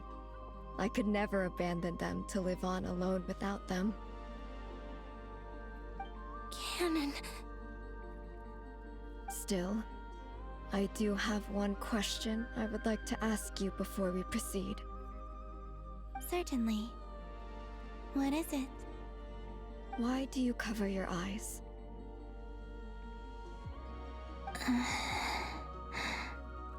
Yeah, I was curious about that too. But it seemed personal, so I didn't want to intrude. There was a time when I refused to look upon the world. I believed it was full of nothing but lies and falsehoods. I wished to hide my feelings, seal my heart, until I could return to my true home. I see. Perhaps that decision saved you from ever having to see the false sky again. But at the same time, you likely missed out on many true and precious things, like the smiles on your friends' faces. Promise me this, Columbina.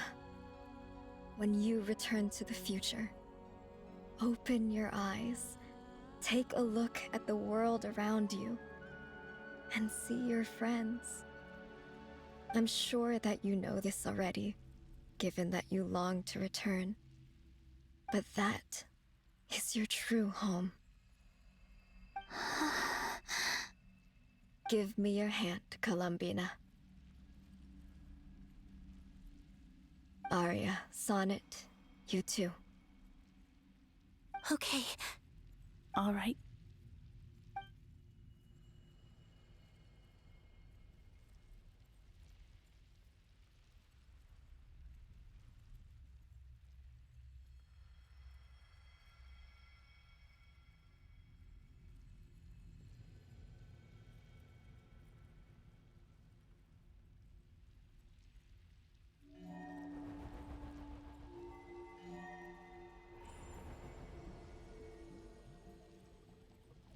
We once were the songs sung for eternity, but now it is you who must continue to sing. We once were the tides in the great river of time, but now we subside, and you arise. We were the messengers of madness and inspiration. But now, the lies have faded, and your truth must endure. We are souls awaiting the sun. You must return to be with those who smile when they see your face.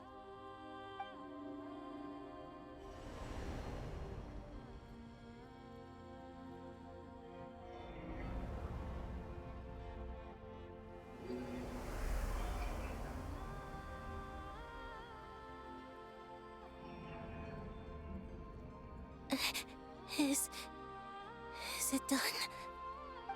Yes.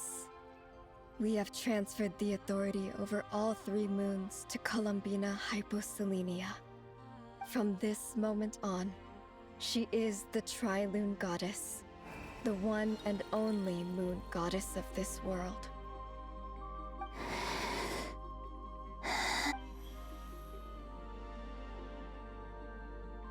Thank you.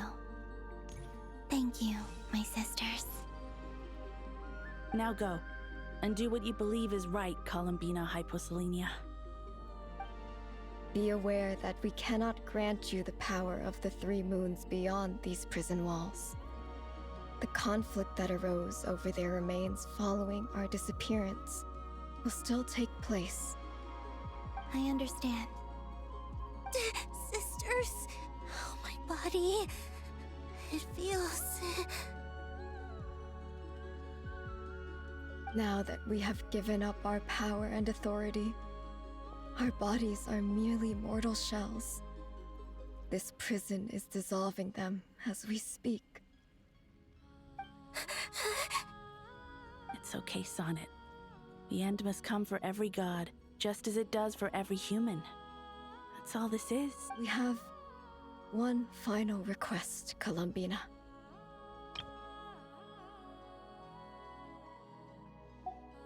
Could you use the Three Moons' power to send us back into the real world?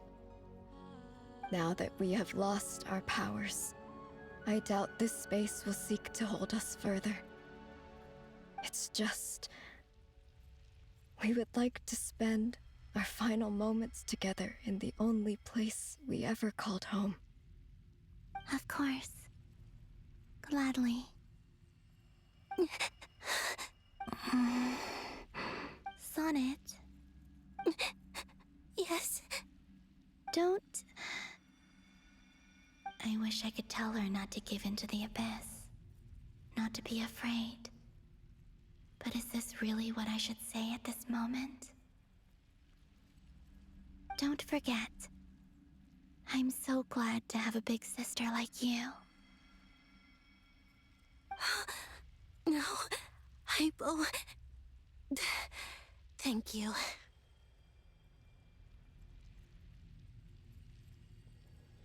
I'm okay. I'm not afraid.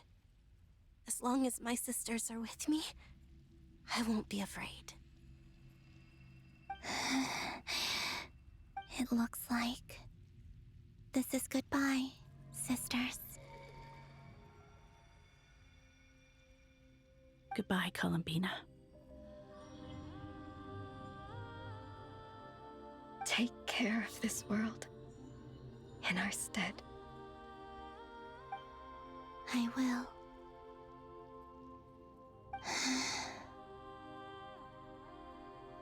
And now, it's time for me to bid farewell to my body, too.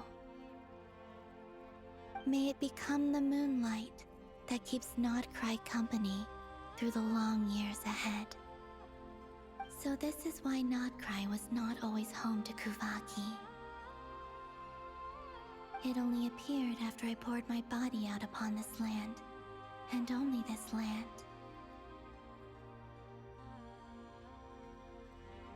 Kuvaki responds to me because it is me, my body, answering the call of my soul.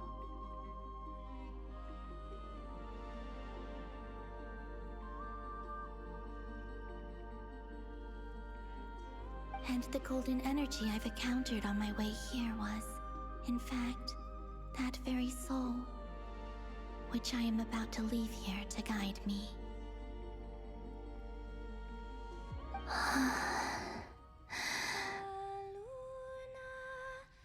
O power Trilune, eternal moonlight. I, Columbina Hyposelenia, lay aside my body. Let it be cast into the dark night to illuminate the future. May it be a companion to all who dwell beneath the moon.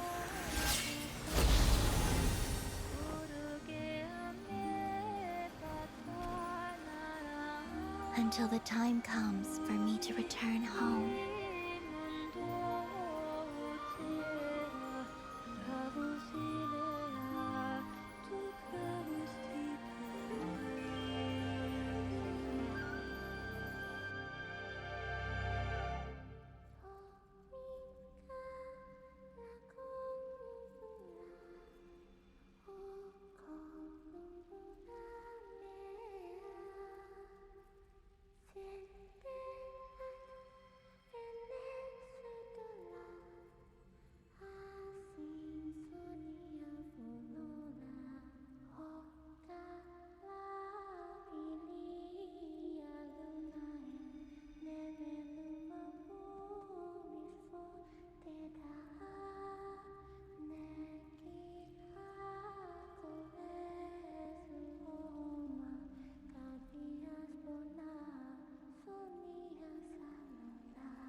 even allowed to see that?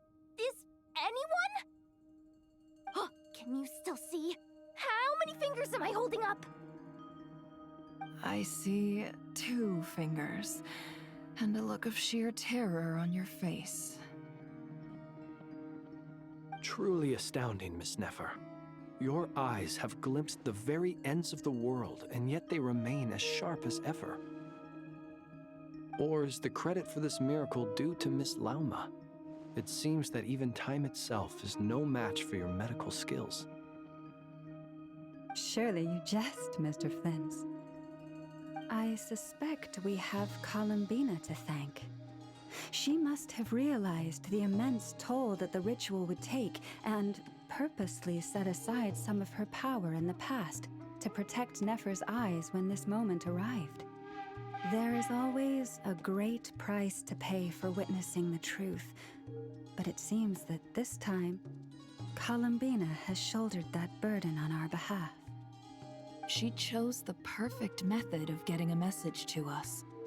Though her eyes were always shut, she was clearly so perceptive. She knows us well. She knew exactly how we would think and what we would try. Despite being separated by time and space, we're seeing the same possibilities and seizing the same opportunities. We still don't even know if she's okay right now. But as long as there's a chance we can do something, we'll fight to make it happen. We'll get you back somehow, Columbina.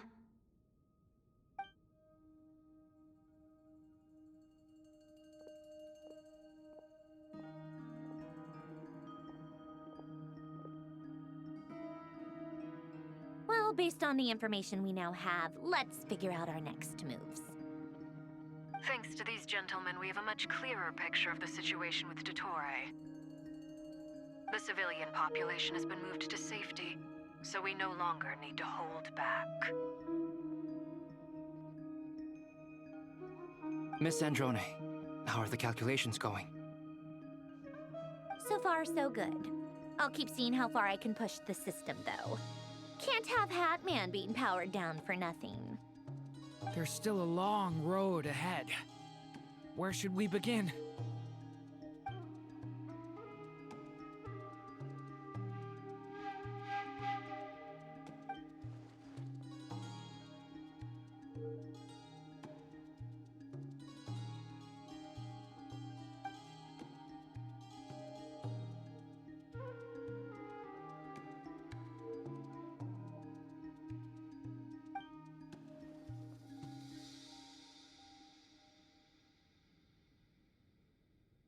Our plan is clear. Time is short, so let's get moving. There's just never enough time, is there? Time is the bane of my existence. Ugh. Anyway, I'm gonna get back to work. All right, we'll do our part too. Yeah.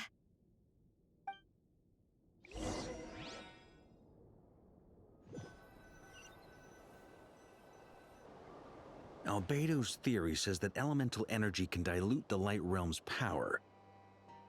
But I'm no expert in building elemental defenses.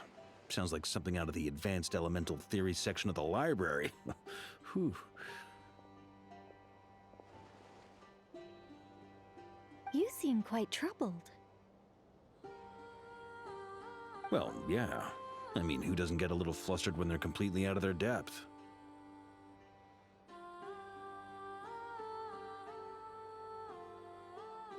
You were the very picture of confidence back when you approached the Hexen Circle. Yeah, I could have been faking it through that whole meeting for all you know. Who's to say I'm not just a ball of nerves in a charming and gregarious package? Oh gosh, really? I'm so sorry, I had no idea. Well, you're all the braver for it. Still, I was much more in my comfort zone than I am here. At least in Mondstadt, you can cry for help from a cliff top and actually stand a chance of summoning Barbados himself. Things have never looked bleaker than they do now. If we don't pull this off, Tevet's doomed, isn't it? Oh, you think so? Actually, yes. Yes, it probably is.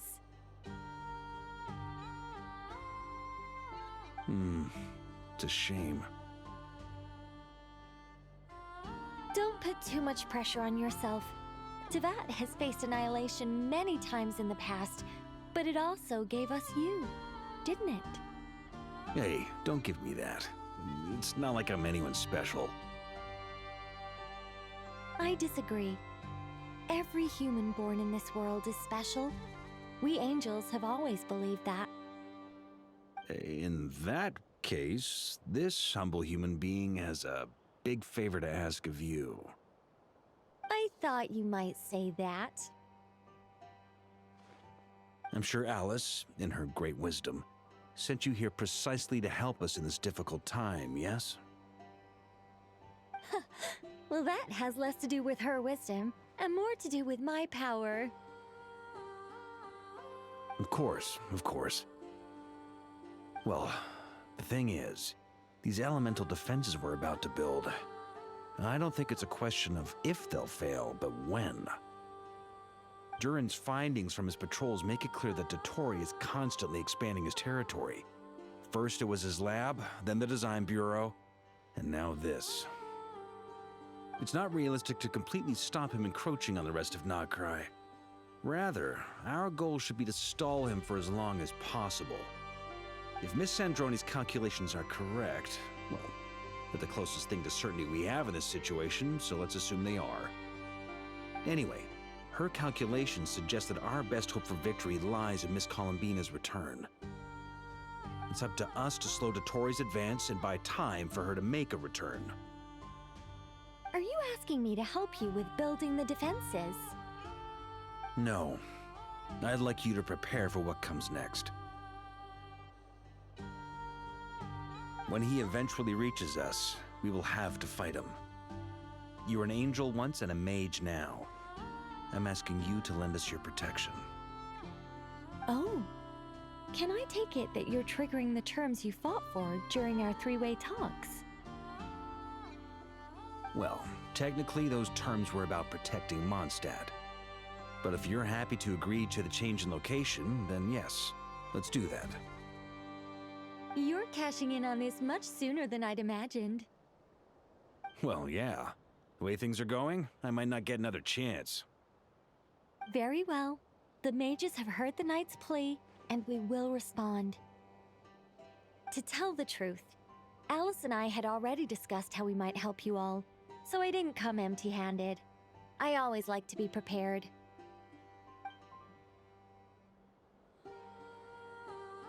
This is... wow. Yeah. This is great. Seriously, thank you. It's been many long years since I had a chance to dazzle humanity with a little divine intervention. To humbly serve as a reliable and responsible guide. Anyway, Knight of Boreas, please accept this gift in recognition of your great virtue.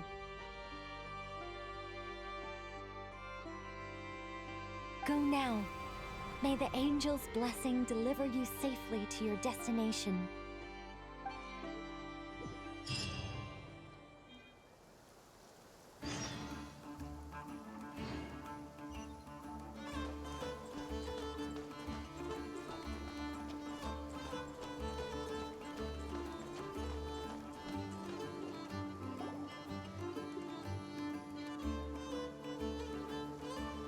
You're here. Sandroni! How are things going? Glad you asked. You two are about to become the first people to lay eyes upon my masterpiece. Or should that be the first person and the first, specter? Hey! Whatever. Come, feast your eyes on this. Wow! We've never seen something like this before! This meter displays the progress of my formula. Currently, it's still making the most important connections.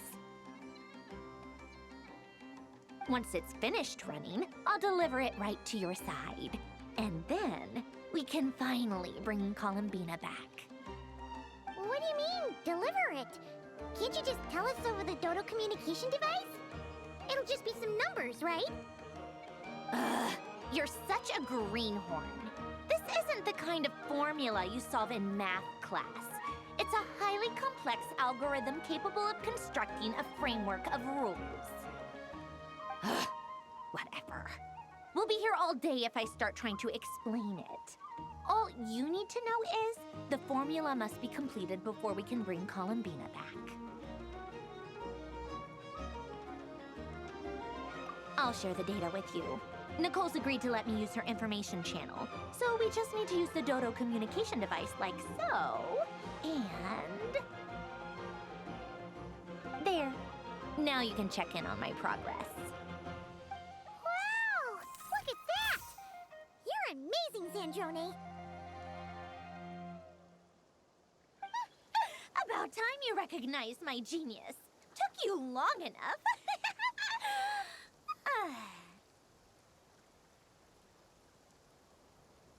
Anyway, that's all for me. You should check on the others if you have time. Make sure we don't have any weak links in the chain. That might sound harsh to you, but close supervision is a common practice in a Fatui. Not looking to catch anyone out. I just care about everything going smoothly. That's all. I'm kinda stuck here while the formula's running, so I need you to be my second pair of eyes in the meantime.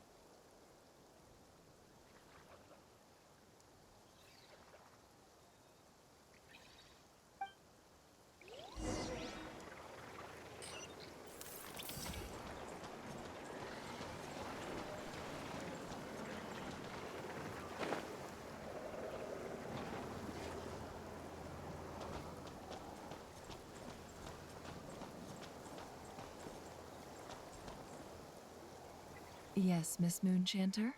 What are you staring at? You always address me in the strangest ways. Lady Moonchanter one minute, Miss Moonchanter the next. Yes, and? Are either of those incorrect? Not as such. It's just that I simply call you Nefer nowadays. Uh-huh. That's my name. What's your point? The point is I don't add any honorifics or titles. Meaning what? That maybe we're on friendlier terms now than we used to be.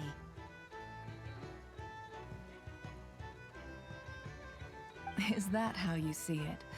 Then I thought I was the one with eye damage.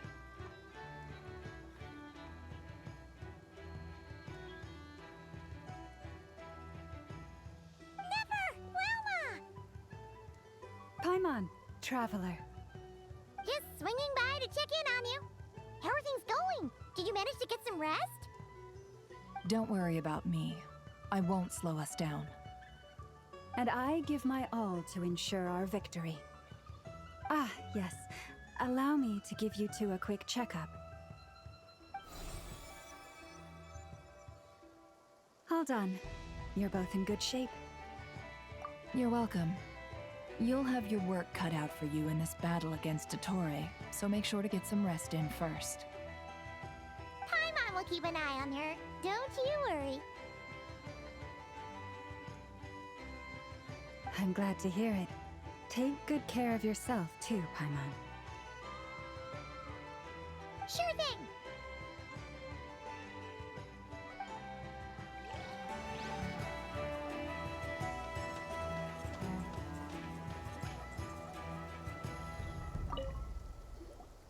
Traveler, Paimon, a pleasure to see you both. Friends! How's everything coming along? Fairly well, if I do say so myself. Personally, I am ready to confront Dottore head-on. Ooh, you sound much more serious than usual. To be honest, I am not usually fond of exercising my full strength. For one thing, it's hardly conducive to maintaining a low profile. Besides, I believe one should have the right to choose when to show their hand. I am conserving my strength until the moment of battle is upon us. Anything to boost our chances of victory. Say you get into a zone like this really puts Paimon at ease. Huh, Traveler? I consider it an honor to have your trust.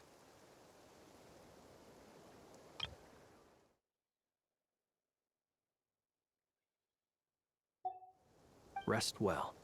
I look forward to seeing you both in your element during the battle.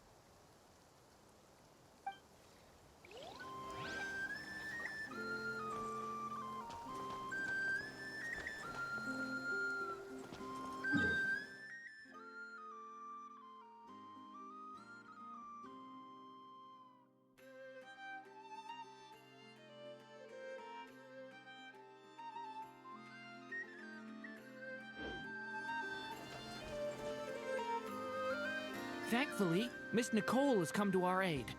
Nasha Town is now looking very well defended. Golden Flame. Yes, that's Nicole's power, all right. Based on the latest message from Grandmaster Varka, it sounds like they've reached an agreement. The situation should be more stable with her assistance. Everyone will have at least some degree of protection. Albedo! Durin! Hello there, you two. Are you well rested? That's good to hear. As per the plan, Albedo and I will be in charge of Nasha Town. As Dotori's energy field expands, it's creeping ever closer in that direction. But we will do our best to hold our position. We fought side by side many times before, and always with great success. I believe this time will be no different. So don't worry about us. Focus on fighting Dottore.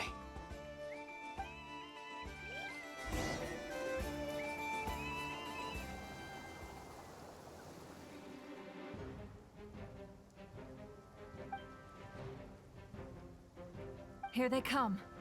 That's quite a horde. As we expected. Get ready, everyone. Take your positions and prepare to engage. Let's begin. I'm at the ready.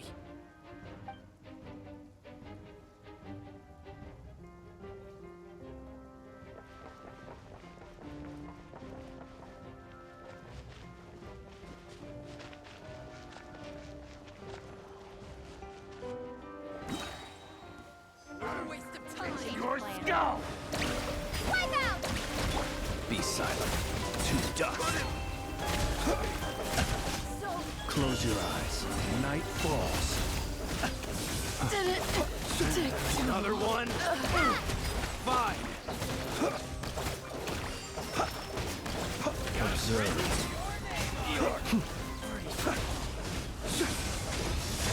Nightfall.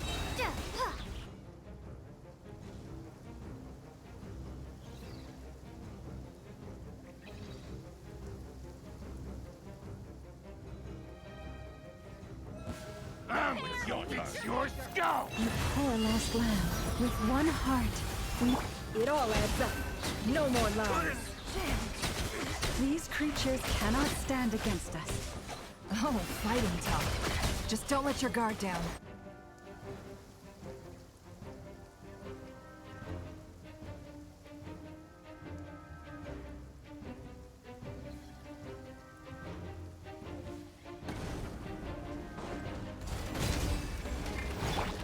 Leave it to me! The story has only just begun! Witness my great undertaking! Huh, that was easier than I thought. Naturally. What do you mean? Is it...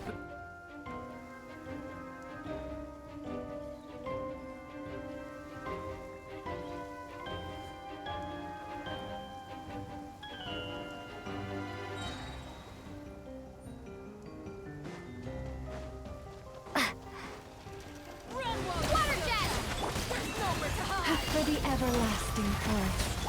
Close your eyes. Observe. People have always used fire to drive away wild beasts. Wouldn't a lantern work just as well? You read my mind, my dear friend. I was just about to say that. All right then, dear friend. Bring the light!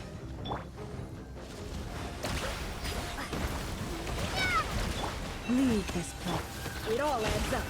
Time to go clean.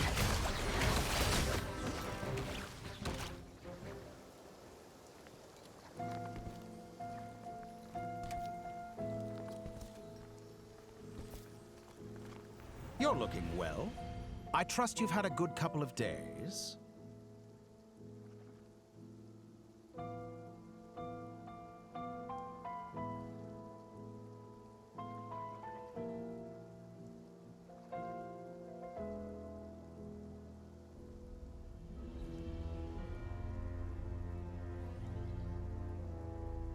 Dottore. It's actually a good thing, in my view. If the subjects of my experiment were to die prematurely, it would throw quite a wrench in the works. And so, I must thank you all for your resilience. We are no longer on the same level, but you are nonetheless worthy of my respect.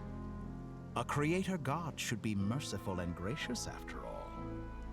And in any case, it is only right that before I end your lives, the world is informed of the arrival of their new god.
The experiment begins.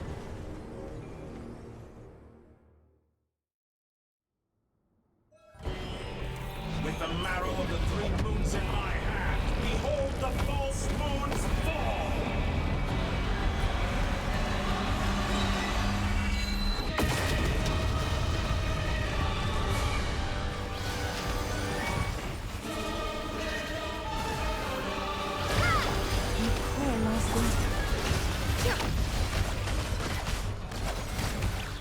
How dull. That's more like it. Some results of observe to dust.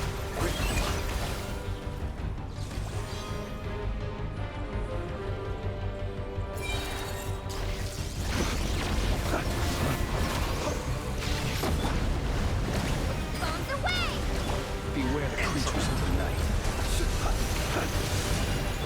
Lush as the moon. Can't hide the truth.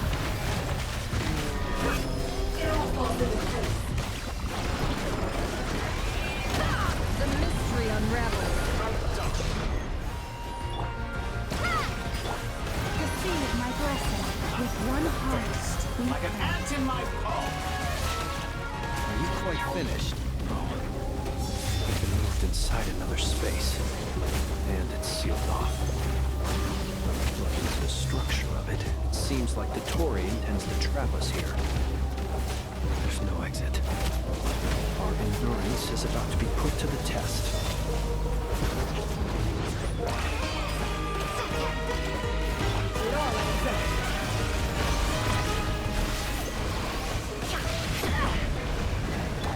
Lush as the moon. No more love. Leaving openings on purpose. Confident, aren't we? Good. Keep it up. You cannot face me.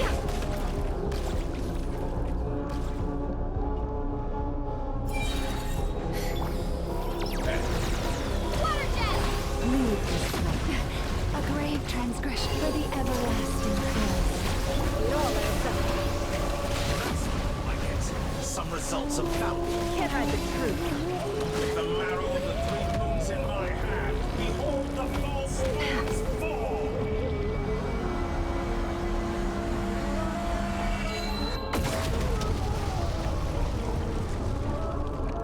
Tell me, where will you try scurrying off to next?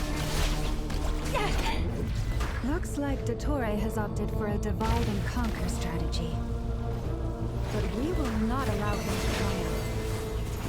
Now, I shall pray for our victory. Stay your hand. Here. Entropy bends to me. It all falls into place.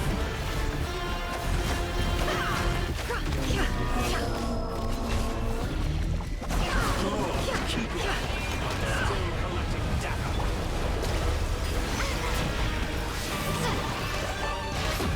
No more lies. Pathetic. It all falls into place. The mystery unravels. Be shackled.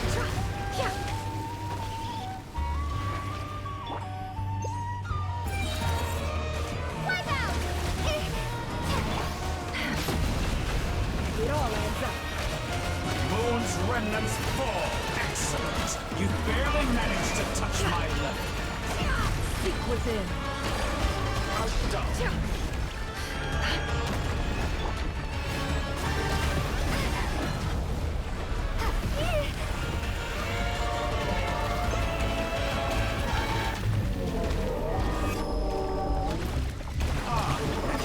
No more lies. You cannot face me. Be afraid. That which cannot stand against me. What's this supposed to be? A knockoff version of the space Columbina got trapped in?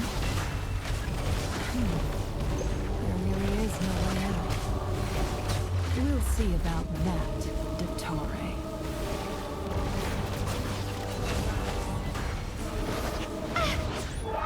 My apologies. I had not intended to take your team. But you have a choice. Obey, and I can release you. An excellent deal, if you ask me. Won't you consider it? Bombs away! Water jet!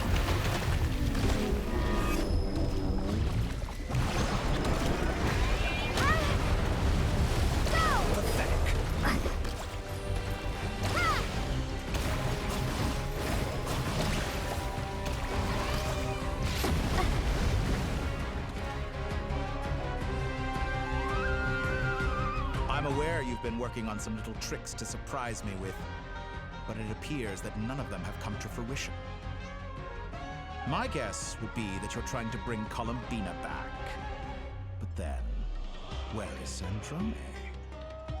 Or are you trying to buy time for her? I always found their friendship to be a curious phenomenon. Two highly incongruent personalities, and yet they share a deep connection. Speaking of Columbina, I once saw her as like a younger sister. We got along quite amicably while she was with the VIII.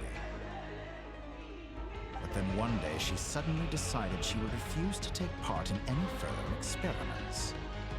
To this day, I truly don't understand what I could have done to upset her so much. It's such a pity.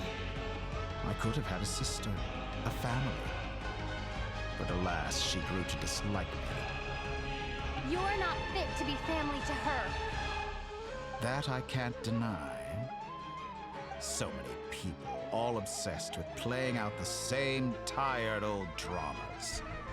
This world is rotten to the core. And then there's you.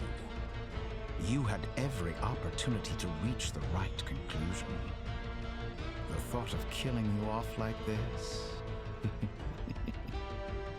But I maintain that I approached you in good faith, so I will offer you another chance. Will you work with me?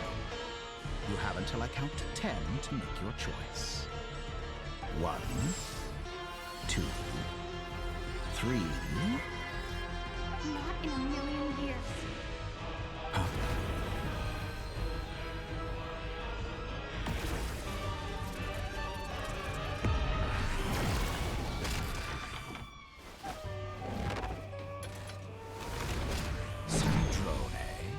What a pleasant surprise. I didn't think you'd join us all the way up here.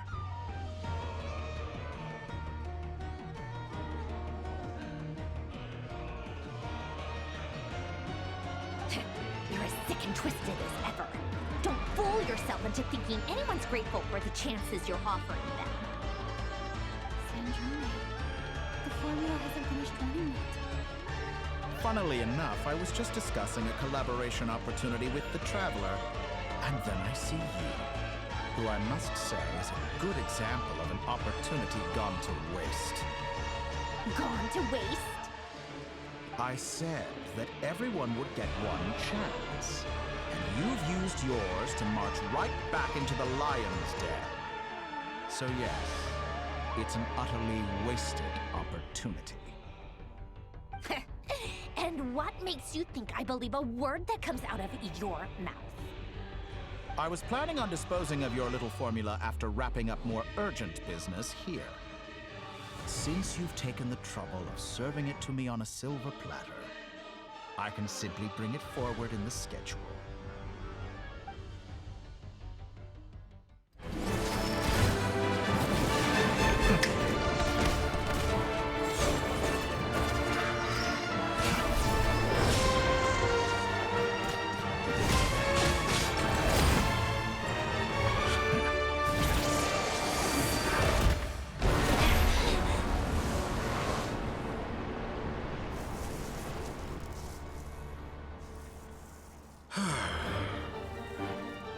Is this your life's work? This piece of trash?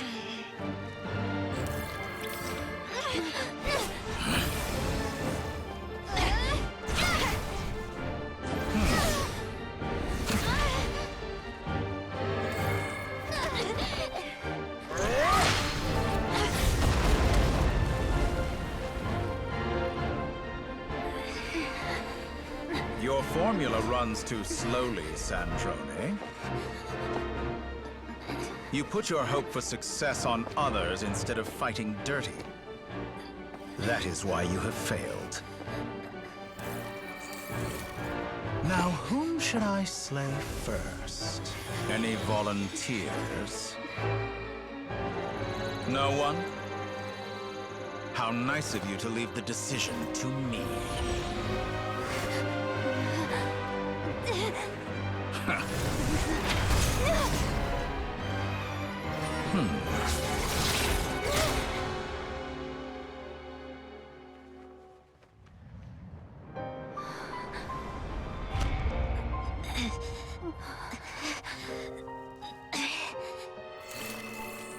Oh, how unexpected.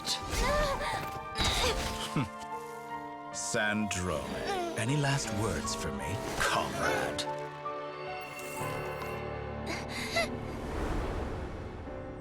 Is there anything you wish for?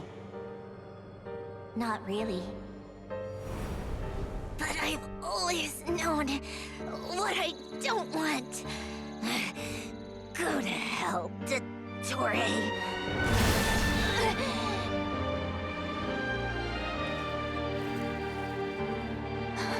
No!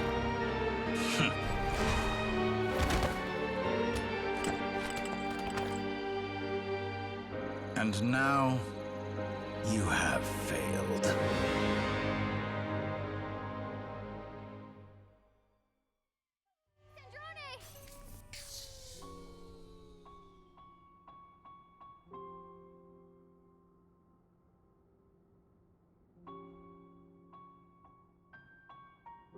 Now you see how fragile mechanical contraptions are. Just a gentle tap, and they fall to pieces.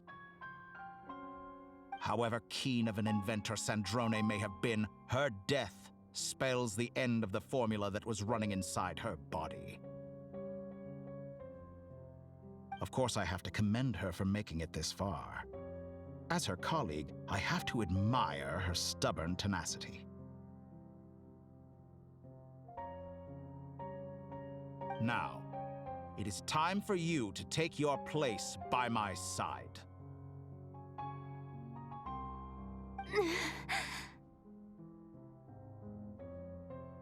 My count was interrupted, but the second chance I extended to you still stands. Once again, you are welcome to join me. By now, I'm sure you have gained a greater appreciation for the power and authority I wield. What is stopping you from embracing a new world of endless possibilities?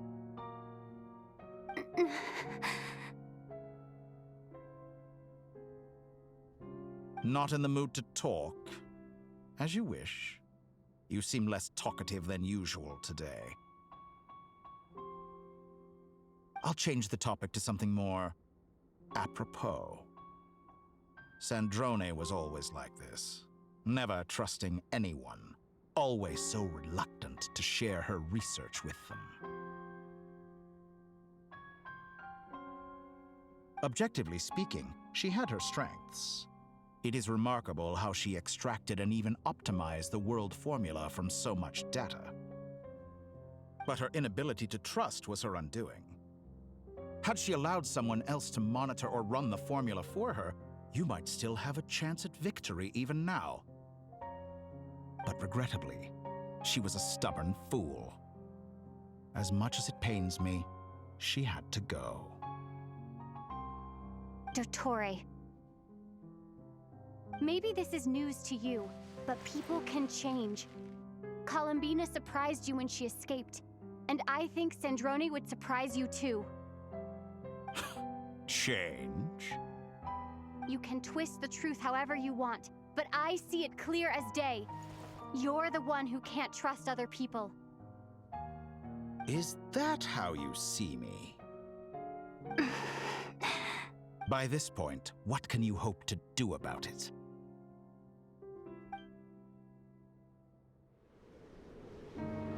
It is pointless to fight on. You've already lost. Wrong. You can't win this, Dottore.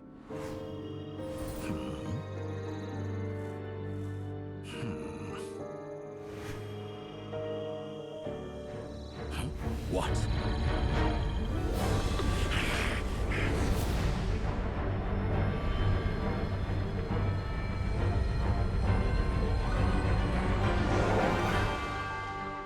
My formula can get us 90% of the way. It will connect you to Columbina. Then, I will bring the formula's output to the Traveler's side. For the last 10%, do whatever it takes. Just bring the moon down.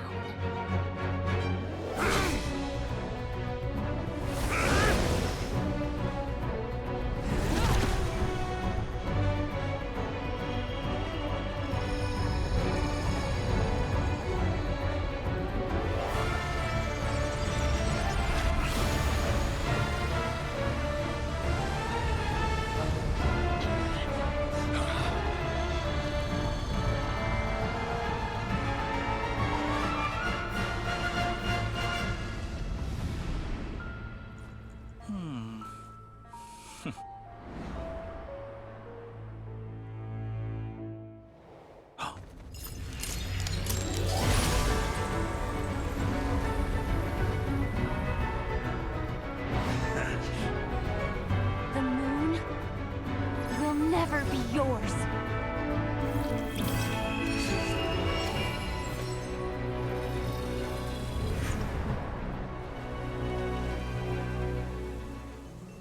I turn my body into moonlight and pour it over Nod Krai.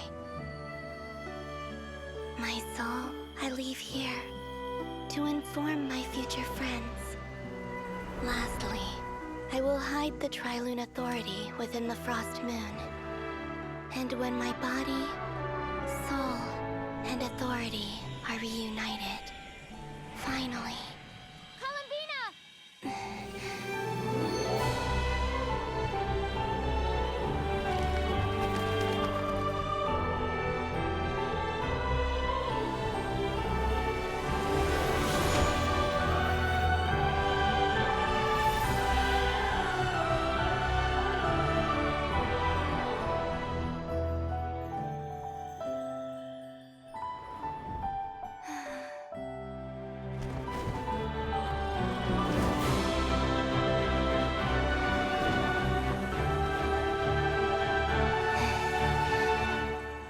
It's been too long. I'm back.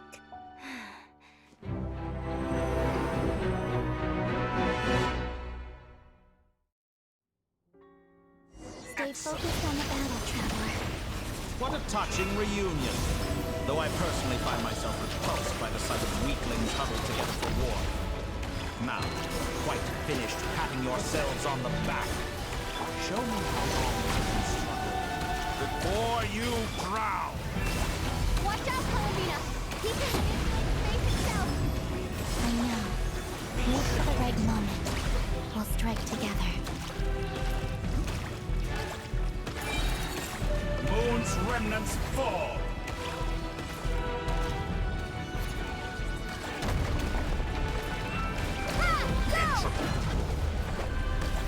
Water jet! Bombs away!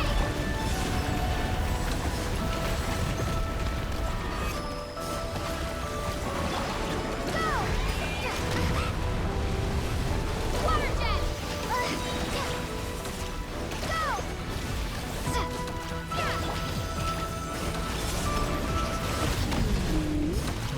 Good. Keep it up. Enough. First, like an ant in my palm.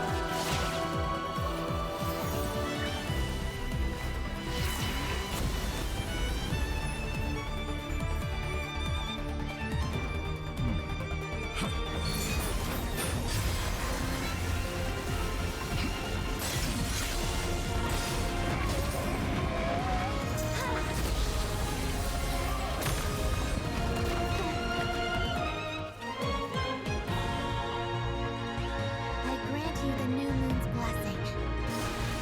The new moon shines on you. I am growing weary of your stubborn... It's over, Dottore!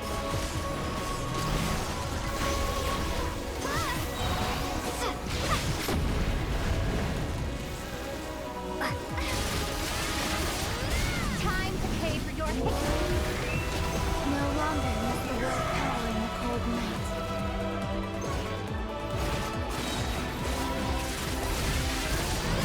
Our future is not yours! Let the moonlight dispel the darkness. Decaying world! Everlasting as the moon. Only I could shape the new world. Only I!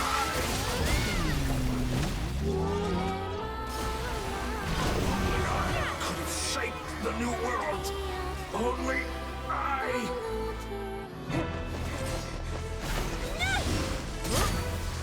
Willfully blind. How can you be so satisfied with your fate?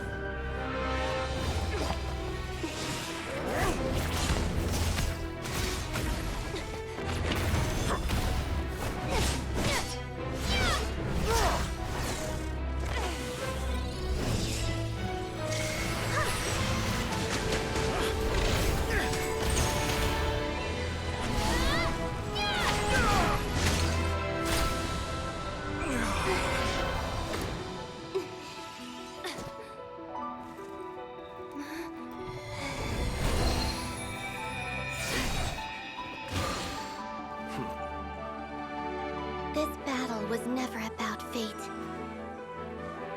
It's about friends, family, and the home you stole from them. So dull. Only the weak rely on each other for comfort. You shall see. Once I transcend fate, you will be nothing but fodder for my grand experiment! That will never happen.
No, this world is our home.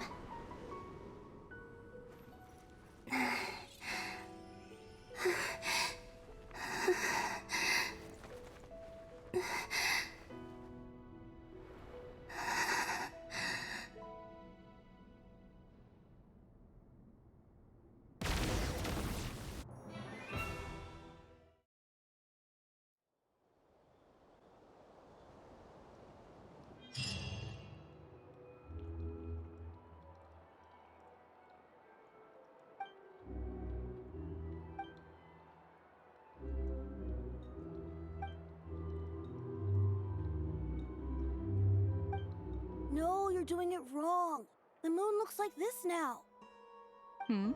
What are you drawing, children? The new moon, Mom. It looks different than before, doesn't it? Also... Can I go buy a sugar sculpture today? Please? Just one? All right. I suppose today is a special day after all. Almost like a festival. Extra, extra! Get the latest Nasha Express here! Post-disaster report! Nasha Town reborn beneath a new moon! The voyage begins today! The future looks bright thanks to the League. Want a copy? I knew things would be different, but I didn't think that would include the moon. They say a new moon goddess has been born. A new moon goddess? Who's saying that? The Frost Moon Scions? I guess so. I'm not too clued up on the details. As far as I'm concerned, the moon's still in the sky and it's business as usual. Hey, since we've come all this way, shall we grab ourselves a free meal while we're here? Are you a convert now? Or are you just here for the free lunch? Oh, come on. What does it matter? After everything we've all just been through? That smells good. All right, that's it. I'm hungry. Time to eat.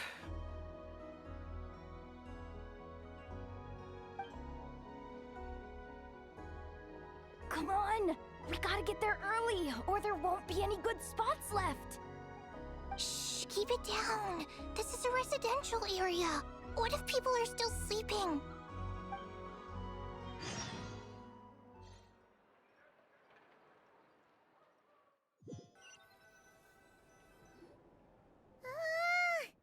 Why is it so noisy outside? It's okay. Paimon was pretty much awake anyway. It's been so long since we last had a chance to relax, huh? What about you? Did you rest well? Still winding down from everything that's happened? Or are you wondering how our friends are doing? Or is it about what Dotori said to you? Okay, if you say so. But don't push yourself, alright? Let Paimon know if you need to talk. What we just went through was a lot. It's totally normal if you need some time to get back in your groove. Luanatar disappeared after Columbina came back.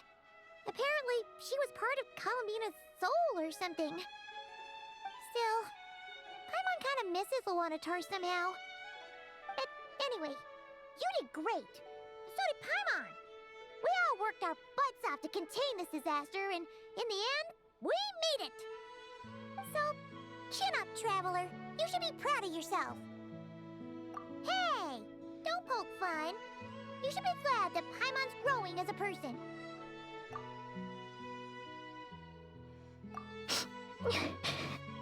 Paimon didn't think you'd mention it. You have no idea how anxious Paimon was. She was worried sick about you. Well, if you really want to show Paimon you're sorry, you're gonna need to make it up to her. You better be ready to splash out on a lavish meal.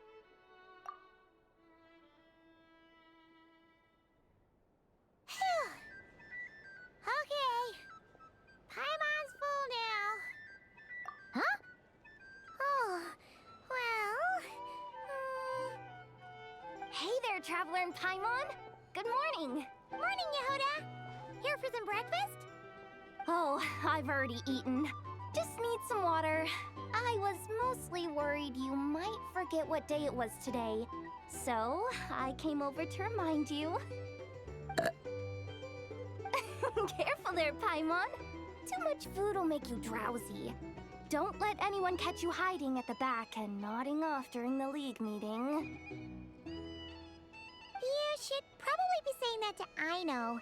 She's the baby of the group, if anyone. True.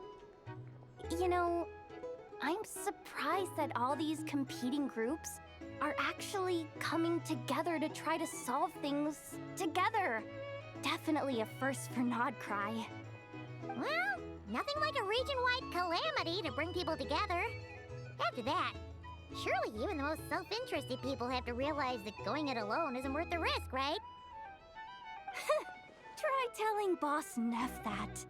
She's not exactly convinced that people are gonna get with the program. Really? But if she's so pessimistic about it, why'd she agree to be the Curatorium's representative in the league? Probably 'cause even though unity sounds like a pretty far-fetched idea, the benefits it would bring make it worth a shot. I think things will work out, though. I swear, Krai feels like one big family now with everything that's happened. More than it used to, anyway. Paimon's with you on that one. And it seems like plenty of other people agree, too. Just listen to the bustling streets. All right. Everyone's been rebuilding these last 2 weeks, and the evacuees have been coming back in droves. Life's slowly returning back to normal. Which means my workload's probably gonna shoot back up. Were you about to head out? There's still some time before the ceremony begins, you know. Yeah, we were gonna take a stroll around the square and say hi to some friends first. Sounds good. See you later then.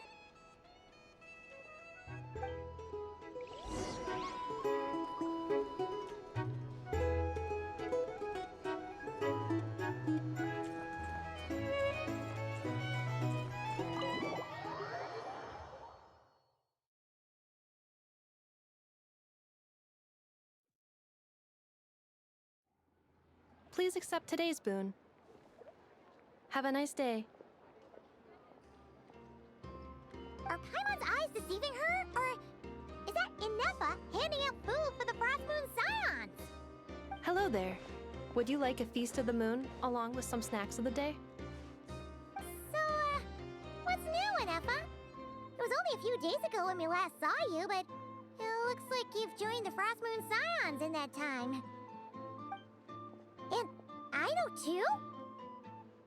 What are you talking about, Paimon? We're just here to help, duh. In the wake of the disaster, it's all hands on deck. We responded to Lama's request for support. At times like these, the smallest good deed can inspire others and help them through the hard days ahead. And we're using eggs and heating tubes to make that a reality, in true Krumkake Crab Shop style! Enough! Did you hear that? The Traveler said I did good. The Traveler! That's because it's true, I know. Proposal. If you can resist eating today's dessert, I will provide you with compliments, too. No way! Well, that proposal got shot down quickly.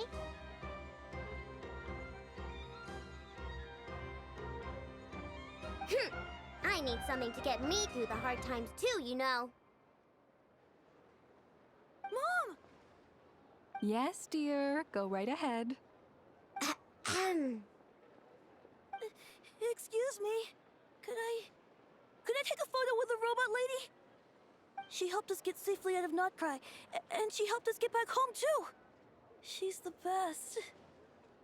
Of course she is. And since I'm the whiz kid who built her, that makes me even better than best, right? But you stole my snacks, though. Oops. Shall we move to the open space near the center? The view there is better. Thanks! Thank you!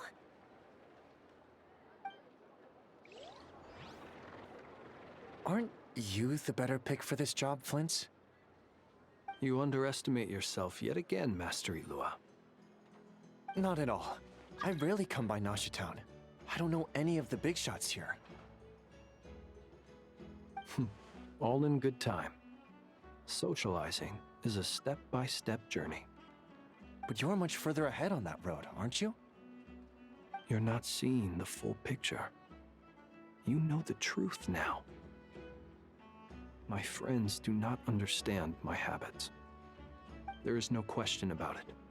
The Lightkeepers need a representative in the League. Someone who is upright, cares about other people, and can realize their self-worth through group action. You say it like you wouldn't make the cut. I am most flattered that you think I would. Sigh a little less, Master Ilua, and have more faith in yourself. All the Lightkeepers agree that you're a very promising young man. That is precisely why Starshina and Nikita felt safe delegating such important work to you. I'm sure we all also agree that we would sooner die of dehydration than manage to wrangle anything out of you in a discussion. My apologies. I am not in the habit of bringing water with me when I go out. Whatever. I'll take the job. By the way, who else is part of this? Oh, it's quite the who's who of Krai. There's the Moon Chanter of the Frostmoon Scions, the boss of the Curatorium of Secrets, a representative of the Voynich Guild, and even someone from the adorable Kromkake craft shop. I'm sure you will find speaking with them to be a genuine pleasure. If you say so. I've never done this work before, so I'm honestly a little scared of making mistakes. But I'll do it. Not only is it our duty as Lightkeepers, but because I want to make Krai a more welcoming place. An admirable attitude to take. The beacons are lit, Ilua. We're but one step away from breaking through the blizzard.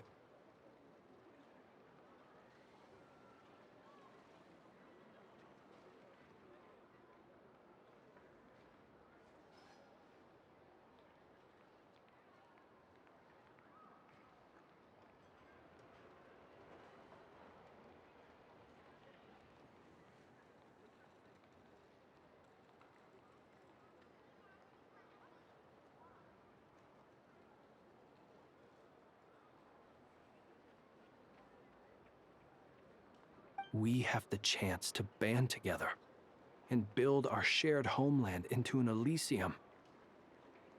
This is unprecedented for Krai. Yeah. You're right. I'll do my best. Quite a few familiar faces have arrived. Let's go, shall we?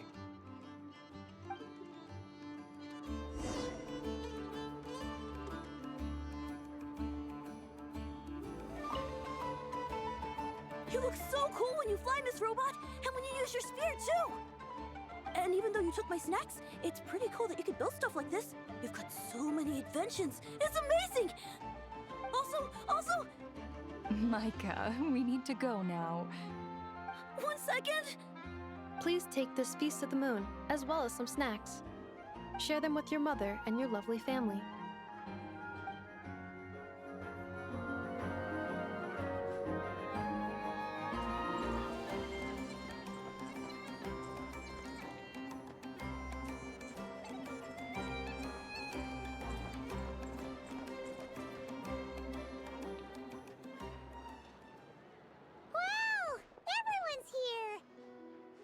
You seem well rested. I know no one's asked, but I'm sure you all want to know, so let me just say, we're doing great. Thanks. Well, great, but not perfect. Starting to lose my mind from boredom. Can't drink a drop of alcohol while I'm waiting for my wounds to heal. I'm sure you had a sneaky swig or two. Wait, how'd you find out? I'm sure you must be missing Mondstadt after all these years away, Grandmaster. Yeah, you could say that again. Every time I get news from Mondstadt, it makes me want to go back and see the place for myself. Honestly, once things are wrapped up here, I think it'll be time to head back home. Hey, looks like someone's taking the stage. Can everyone see okay? Anyone need a boost? I'll just listen from the back. It's fine. You're taking this pretty seriously, huh, Durin? Well, it's not every day that I get the chance to see how people speak in official settings. Soak it up like a sponge. I'll make sure you get a chance to practice for yourself later down the line. Actually, I know just the thing. You can debrief the Knights of Favonius for me. Mr. Varka, are you forgetting that I'm not a Knight of Favonius? I can knight you. Any particular title you'd like? Is he joking? I really can't tell. You'll have to figure this one out for yourself. It'll be a good learning experience. It is my honor to host the opening ceremony for the League, and to have this opportunity to speak to you all in my capacity as Voynich Guild representative. Could this person also have been pushed onto the big stage by the real big shots? Guess I'm not the only one then. We come here today, having weathered the trials and hardships of yesterday, and having learned from them the importance of unity and cooperation. All right, here we go. Uh-oh, looks like Aino's off in dreamland already. Wait, Boss is looking kinda drowsy too. What's up with her? Come on, get this speech over with already. Krai is our home, the land we rely on for survival. And as we chart a course for the future, may we persevere through the storms ahead as we sail towards a new era of prosperity, freedom, and hope.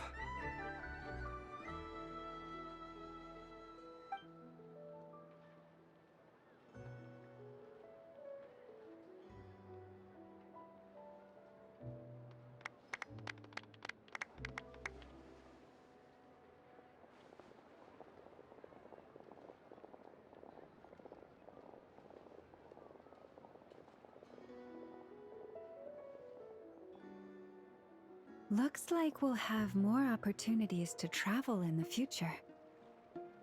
I'm sure you'll cope, Lady Moonchanter, given how fleet of foot you are.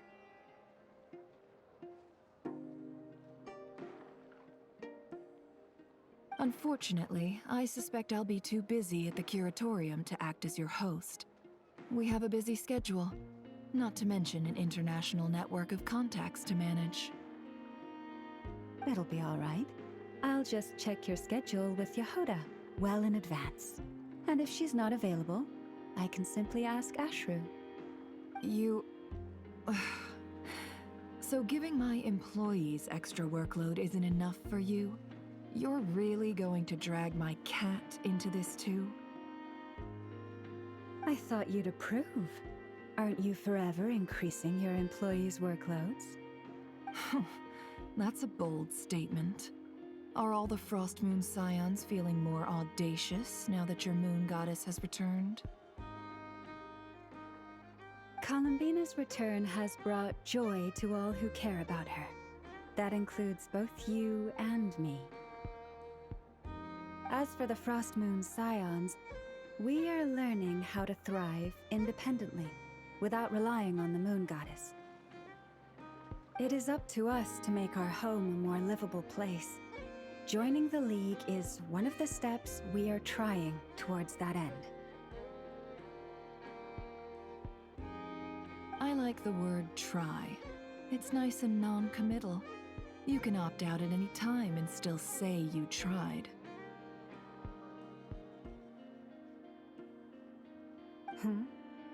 You don't see a bright future for the Frostmoon Scions? Or did you mean the League? I'm just not as optimistic as you. The Frost Moon Scions should count themselves lucky that they have a leader as stubborn and enterprising as you. But Nod Krai's a big place, with all kinds of people. Most of them don't enjoy answering to a leader, or even listening to reason. Well, that's where you and your methods come in.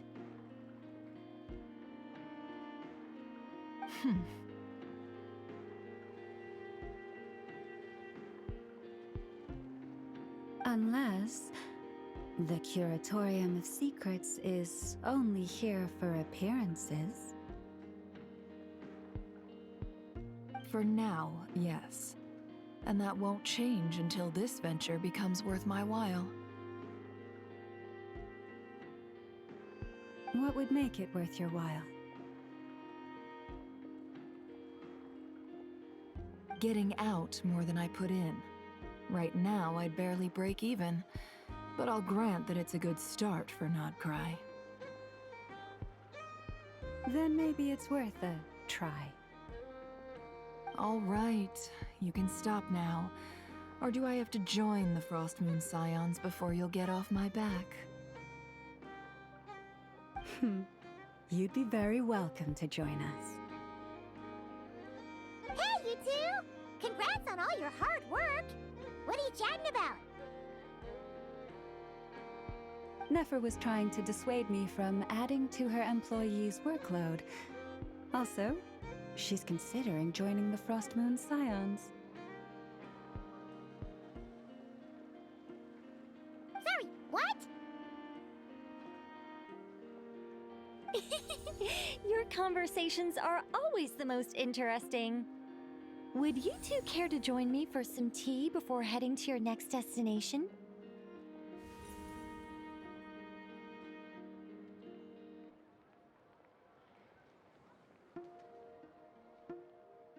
Nicole? Wait, where are you? Aren't you gonna show up today? Sadly not. I'm otherwise occupied right now. I'm sorry, Paimon. I can hear how disappointed you are.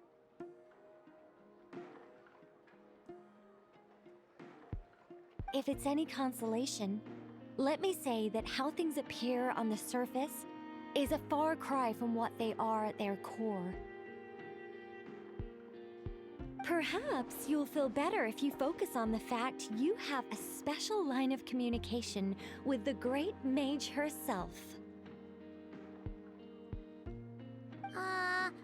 Okay. Has something happened? No, or not yet, anyway. Well, that's not ominous at all.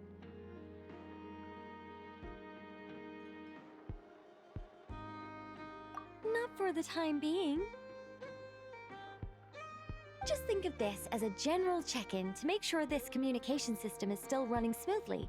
Besides, it's good to chat once in a while if we want to maintain our friendship. You could have just said so. Paimon got all worked up for nothing. Still, the best friendships are built through face-to-face interaction, you know. It's never gonna stop being weird having tea with you when you're not there and just talking to thin air. All right, fair point. I'll bear that in mind for next time.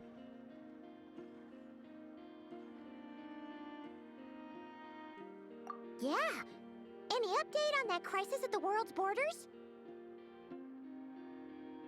Alice just informed me that they had their work cut out for them. And now everyone's thoroughly exhausted. But they did finally get things back under control. Still, we can't let our guard down yet. The disruption caused by this disaster has made Teyvat easier to detect from the outside universe.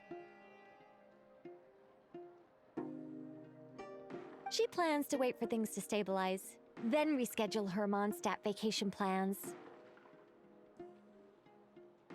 As for me, I agree with Hat Guy's perspective.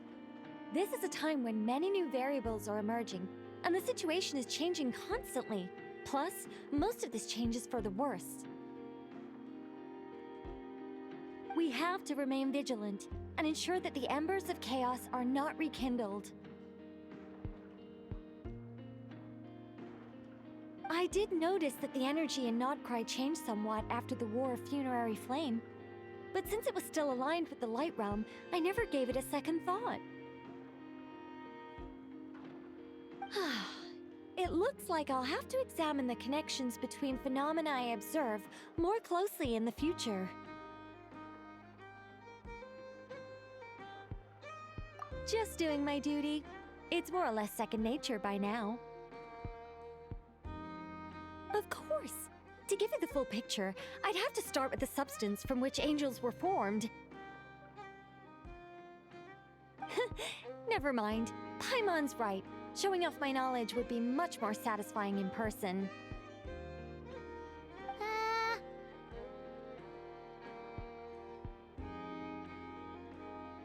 By the way, you did receive the gifts from the Hexen Circle, yes? I'm not trying to claim credit or anything, but my pride demands that I at least mention it. They're quite similar to the protective talisman that Alice gave Dory, but with some very special enhancements. Oh! So that's what kept our friends safe when Dory trapped them. Indeed. We went to great lengths to make sure they were invisible to his eyes. I'm so happy they came in handy. Still, not fishing for gratitude, by the way. I just want you to be aware that sometimes your friends may be protecting you in ways you cannot perceive. Anyway, I'll contact you if anything else crops up. If not, you know what they say, no news is good news. Oh, my angelic instincts are tingling. They say... you should head to the docks next. Your friends are about to board their ship home.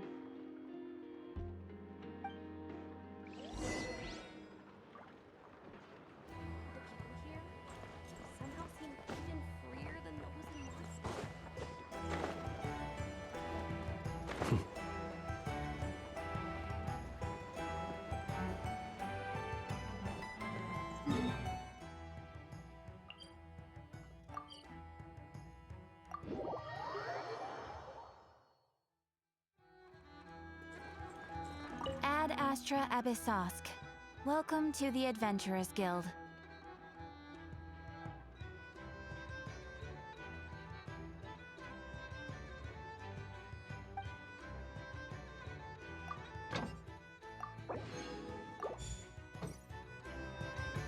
Ad Astra Abyss. Thank you for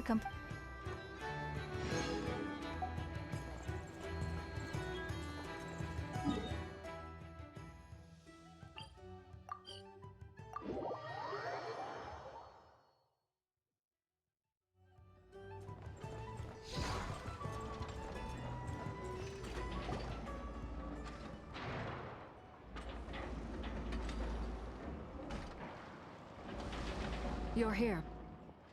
You're here too, Hat Guy! Are you heading back together? No. I'm bound for Sumeru, and she for Fontaine. We just happened to cross paths at the harbor. Everything seems fine. Sandrone may have an abominable temper, but she's always been very responsible with important calculations, and things entrusted to her by valued friends. You always speak as if you know us inside out, Mr. Hat Guy. Maybe I'm just a good judge of character. I certainly hope that's all there is to it. Regardless, you have been a significant help in this matter. For that, you have my gratitude. I didn't do anything special. Sandrone's the one who completed a seemingly impossible formula and turned the tide of the entire battle, even giving her life in the process. She's the one we should be thanking.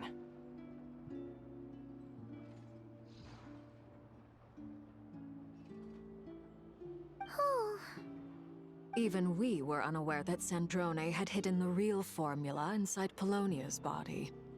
She managed to fool Dottore into thinking the formula was running in her system by installing an identical-looking decoy within her. she probably realized that she didn't have the strength to stop Dottore. But this way, she could at least get him to lower his guard. She always worked like that. Always had a backup plan. Well, that's why I'm traveling to Fontaine. She made a request of me long ago, and the time has come to fulfill it. Think of it. She said that should she ever fail in a mission, she'd like me to deliver her core and Polonia's to the Fontaine Research Institute.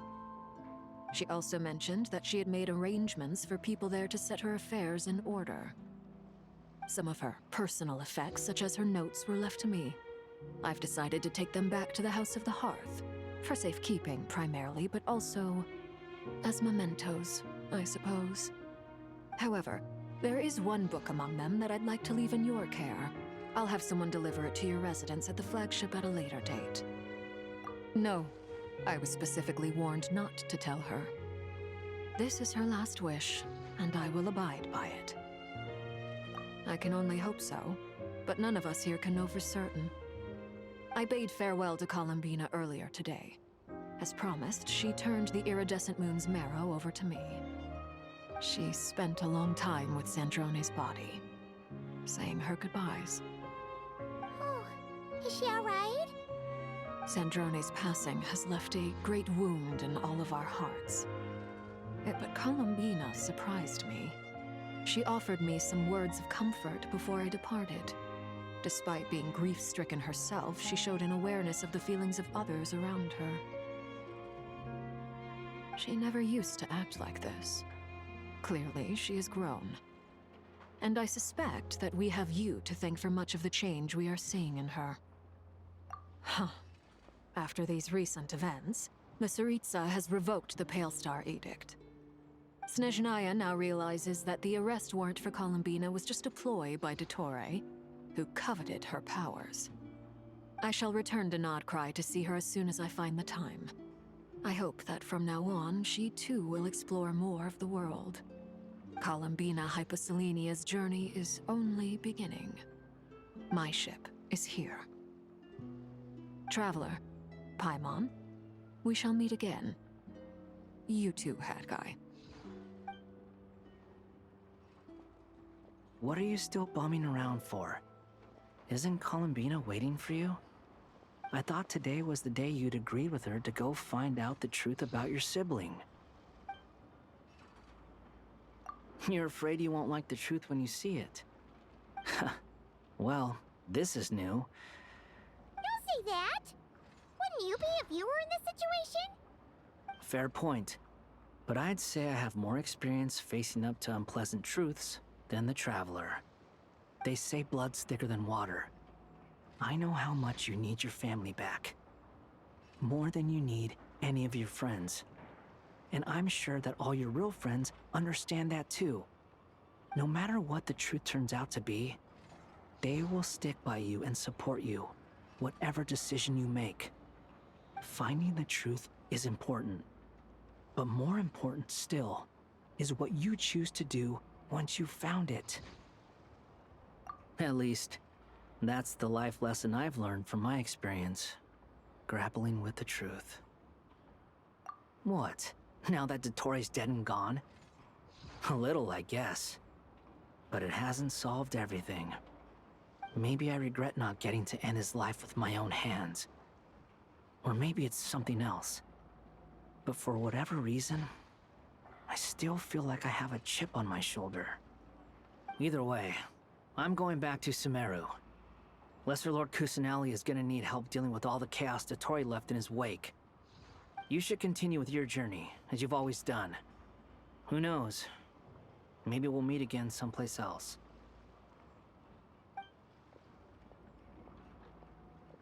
So, what should we do now? If you want to explore a bit more to steady those nerves, Paimon's game! After all, when Columbina said she knew where your ship was hidden, Paimon promised to give you two some alone time with the truth. It hasn't been all that long since we were last apart, sure, but with Columbina there, Paimon's sure things will be just dandy. Ain't no biggie. Paimon might be all about that food and fun, but She knows how to do right by people. Paimon's sure you'd prefer to digest the news about your brother in peace. But, no matter what you see, just know you can share it with Paimon. Of course, if you can't make sense of something, let's give it some thought together. And even if we both can't figure it out, Paimon can at least treat you to a nice meal. Glad to hear it. Feel better now? Alrighty. Next up, time to meet with Columbina.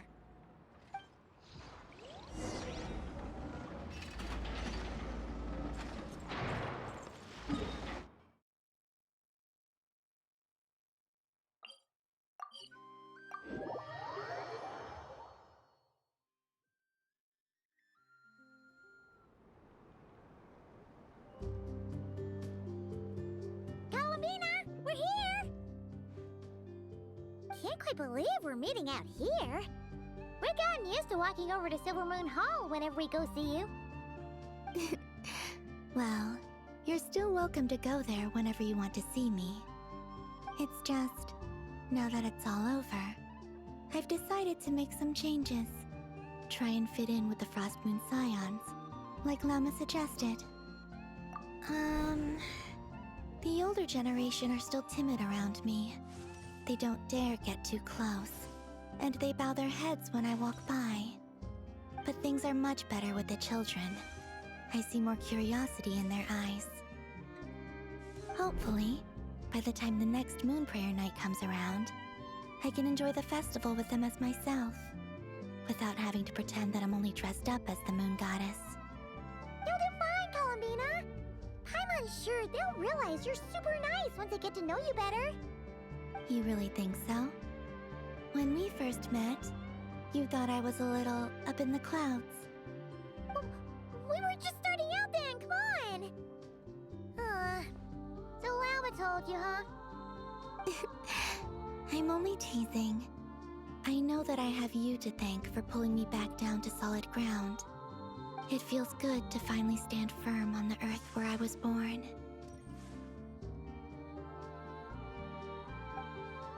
Oh, that's great!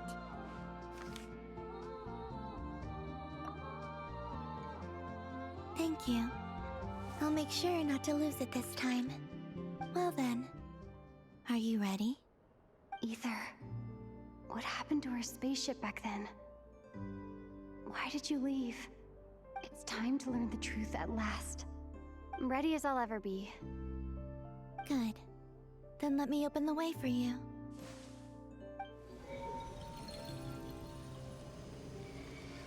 Where does this lead? To our shared destination. Huh? Do you remember me telling you about my missing prologue back when we just met? I said that my story began on the moon. But while I was inside the moon's reflection, I realized that my prologue was really hidden in the future. I just had yet to discover it at that point. The story of the time before I was born was in fact the story of my distant future. It's truly fascinating. But when I obtained the Trilunar Authority and returned to our present reality, I sensed something I hadn't expected. Your prologue. So you mean... Yes, your spaceship. All this time, it has been hidden on the Frost Moon, which lay beyond the sky. The great ruler of the firmament. The heavenly principles. Wait, them? Why would they do that? I don't know. Perhaps your ship contains something that is incompatible with Tevat. Oh, did I pick a bad time to say this? I know it must have been hard to work up the courage to do this. Maybe I should have waited until you were on the moon, with no chance to back out. That would have been kind of mean, you know.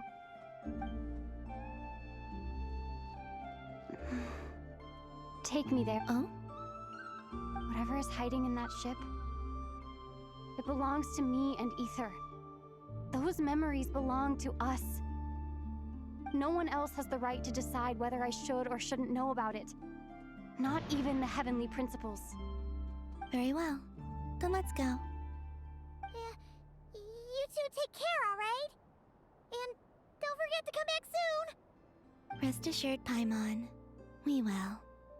Traveler, after you. Thinking about the story that we'll find hidden on the moon? Yes.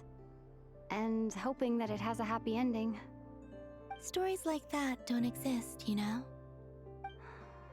You don't believe in happy endings? I don't believe in endings.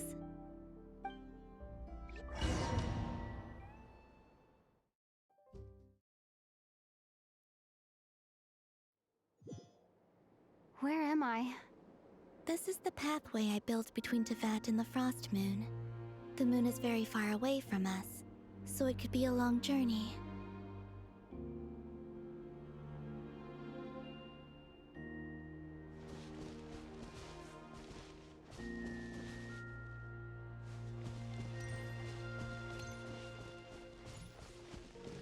After I obtained the Trilunar Authority, I unwittingly saw past events from many of my friends' lives. One was Lauma. She was so young when they chose her to be the Moon Chanter. From then on, the Frost Moon Scions looked to her to bring messages from their goddess. But, for better or worse, I had left Hisi Island before she was ever born. It was not until much, much later that she met me. I think it's for the best. Because of the way things turned out, you had the opportunity to become friends. You're right. In that sense, I think we were both very lucky.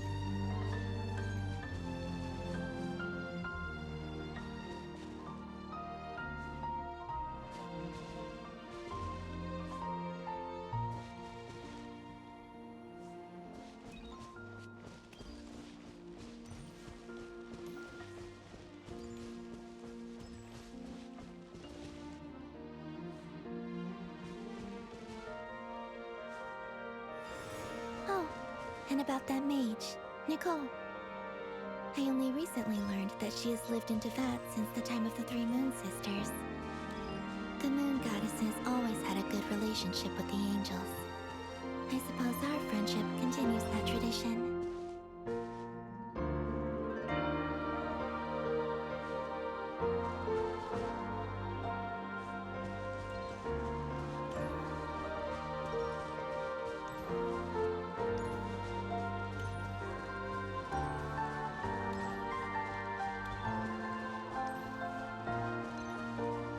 And then, there's Sandrone. I never knew that much about her, beyond the fact that she was created by someone called the Lord Artificer. She, too, suffered for a long time before joining the VIII.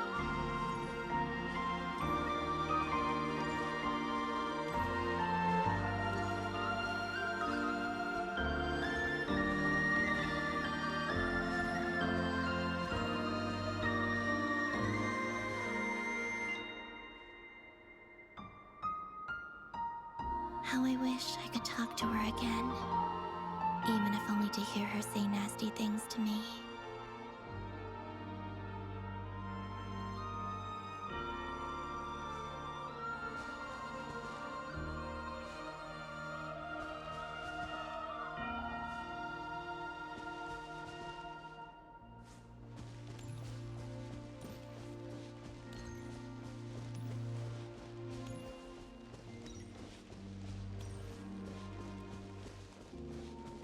Also, I saw your sibling's story. I'm afraid I didn't see much. It seems that he rarely came to the surface, where the moonlight shines. But I did notice that back when you first set out on your journey, he would often appear nearby, gazing at you from afar with a guilty look in his eyes. Ether...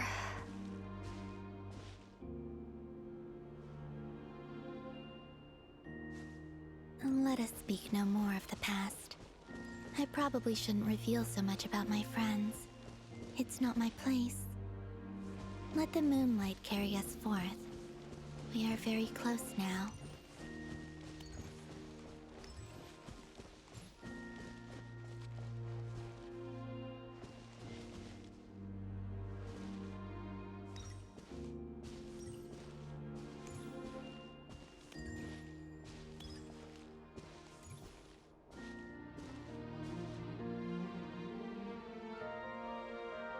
After this, I'd like to bring some kuhenki to the moon as well.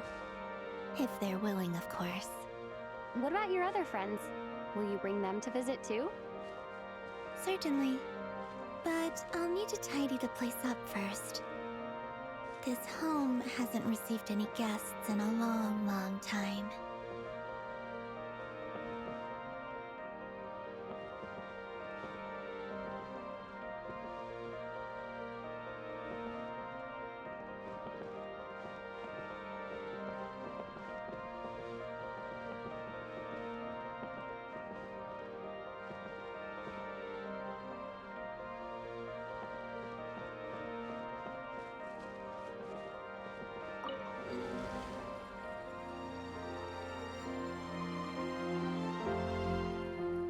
I remember writing something similar with you on Moon Prayer Night.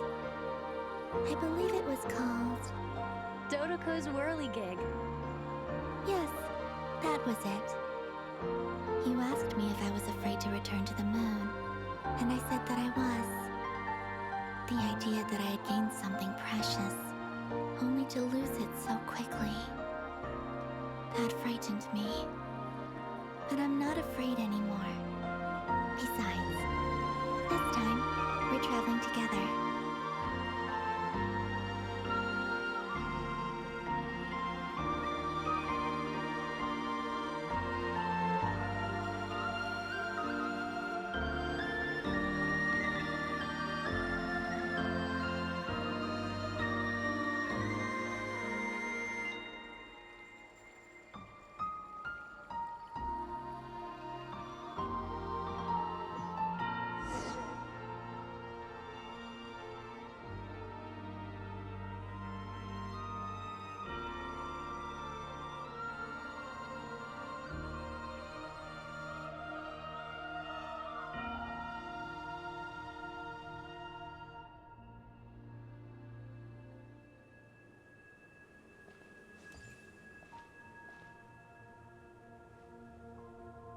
We're here.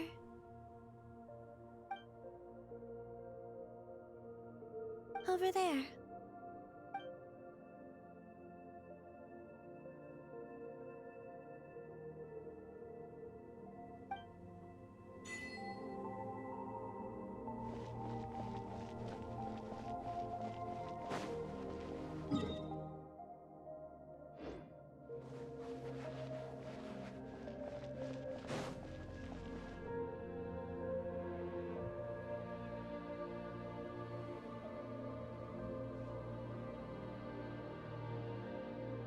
Our spaceship.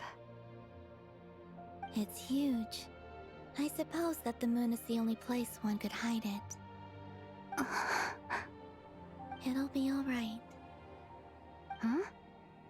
The way you feel in this moment, I went through it too, on Moon Prayer Night.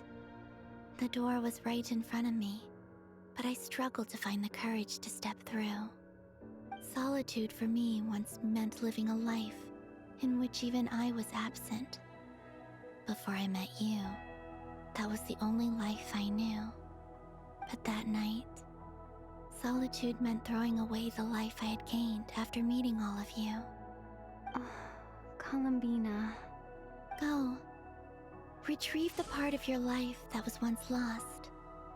Trust me, you will lose nothing by doing so. Look, Tavad is right there. All of our friends are down there, waiting for us. You're right. Thanks, Columbina.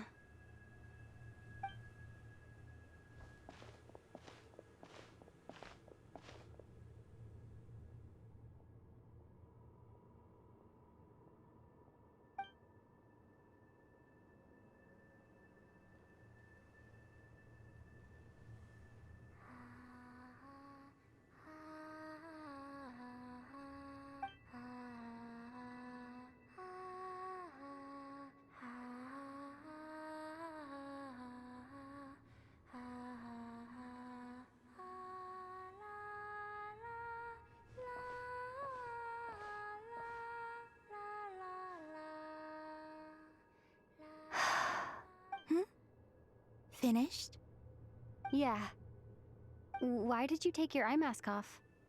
Well, since my return, I've decided to take more opportunities to see the world with my own eyes.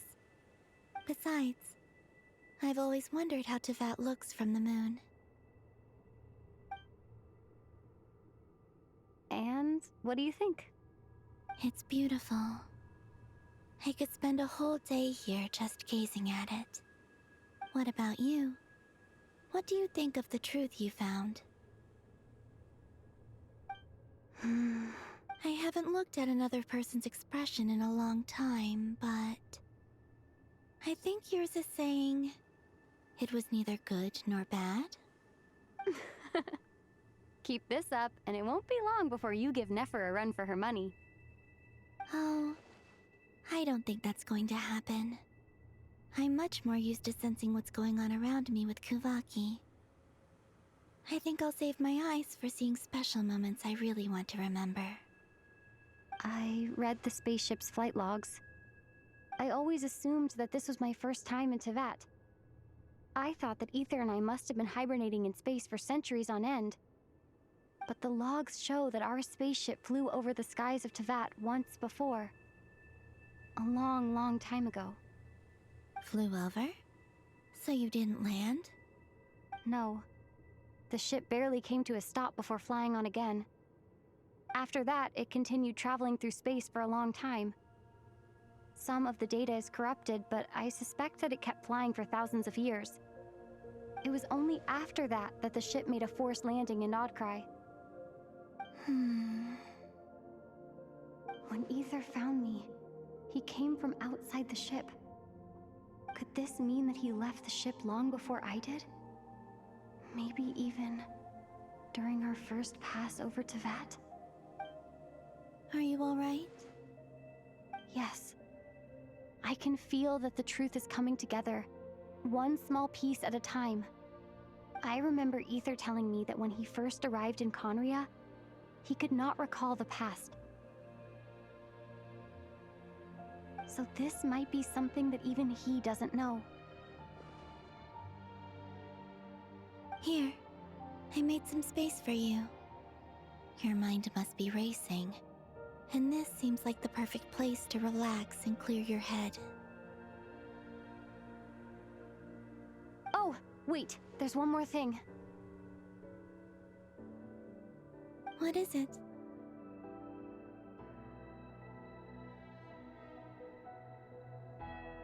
Wait here a moment.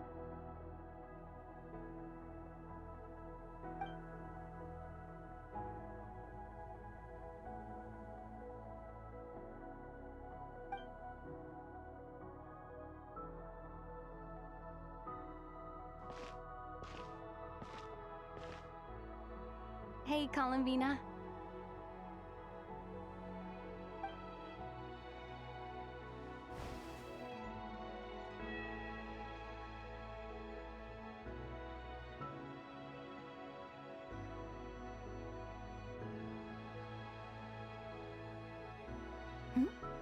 Is that a new outfit? An old one, technically. It's been in a cabinet inside the ship this whole time. It's a matching pair with Ether's. He's always liked this set more. Huh. I don't think there's a huge difference. Really? Yes. It's still the same you. You're the same person, no matter what clothes you wear. Only Columbina would make an observation like that. Traveler, do you consider Tevat your home? Home is wherever Ether is. But then, after all the time I've spent here and everything I've been through... Yes, I'd say it's my home. Would you change your answer if Tevat changed appearance? I mean, if the truth about Tevat turned out to be different than what you thought. I don't know. But I don't think so. The truth is not what matters most to me about Tevat. When I was first born, I longed for a home.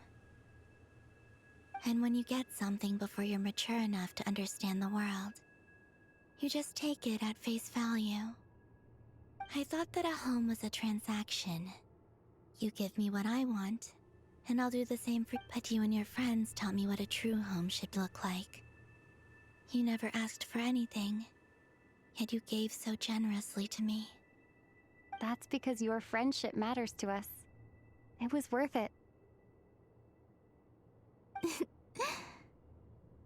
In the past, I thought that my birth in Krai must have been a mistake. But after journeying to the distant past where the story began, I realized that it was I who chose Krai to be my future home. Now, I am glad that I made that choice. I'm sure your friends are just as glad. In fact, I intend to make the same choice today as I did back then.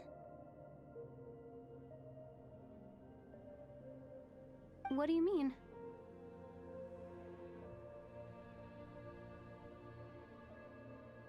Well, I've given the Eternal Moon's Marrow to Lauma, and the Iridescent Moon's Marrow to Arlecchino.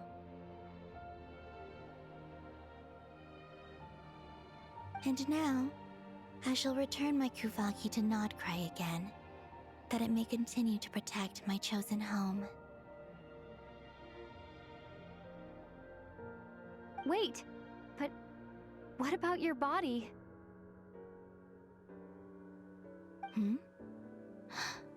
Oh, are you worried that I'll disappear again?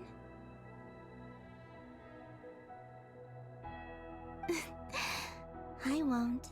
Not this time. The Frost Moon has now entered the fall sky, and I am the Trilune Goddess. I am only returning to Krai the part of me that it needs. I am giving what I can, because my home is worth it.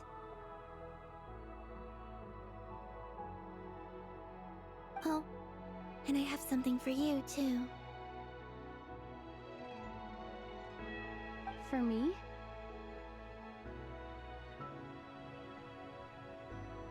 Yes. Come closer.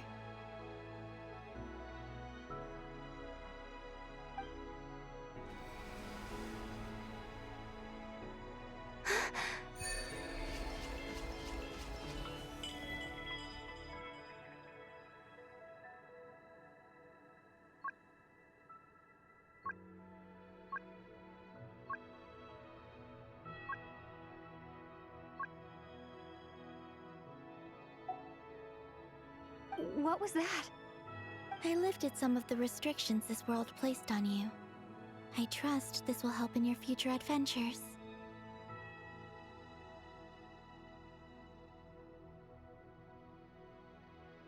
My power. It feels like it's grown. I can use the elements more freely now.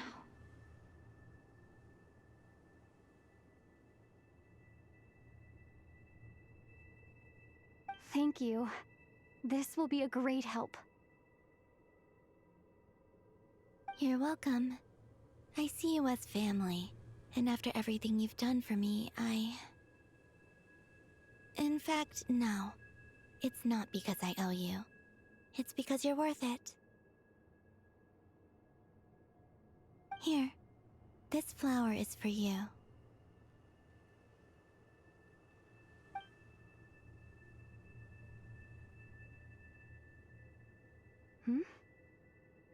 Isn't this a moon prayer blossom?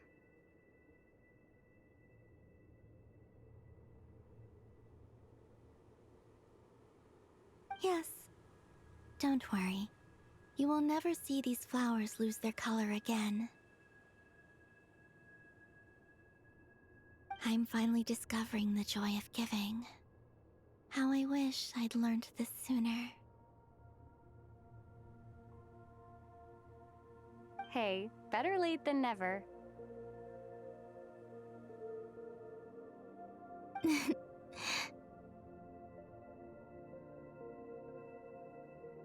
What are you thinking about now?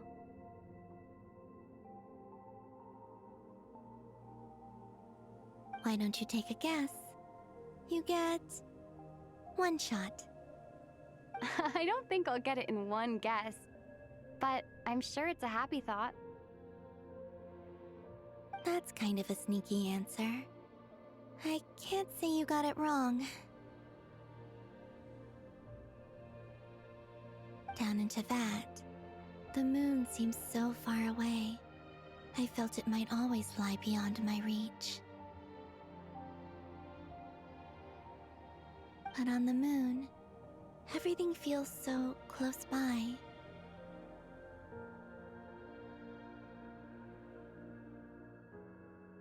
The haze that once enshrouded the skies has finally been dispersed. I feel like a traveler on a winter's night, starting a new chapter in my tale by the warmth of a bonfire. I don't have a lot of luggage, but I do have a lot of hope for the future. Well, what's next?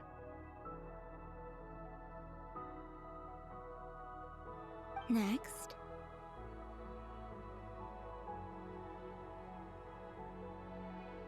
to start with, I want to stay here just a little longer.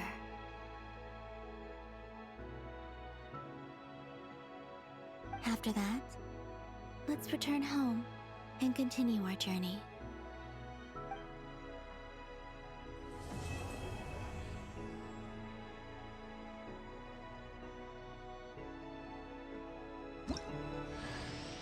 These clothes bring back so many memories.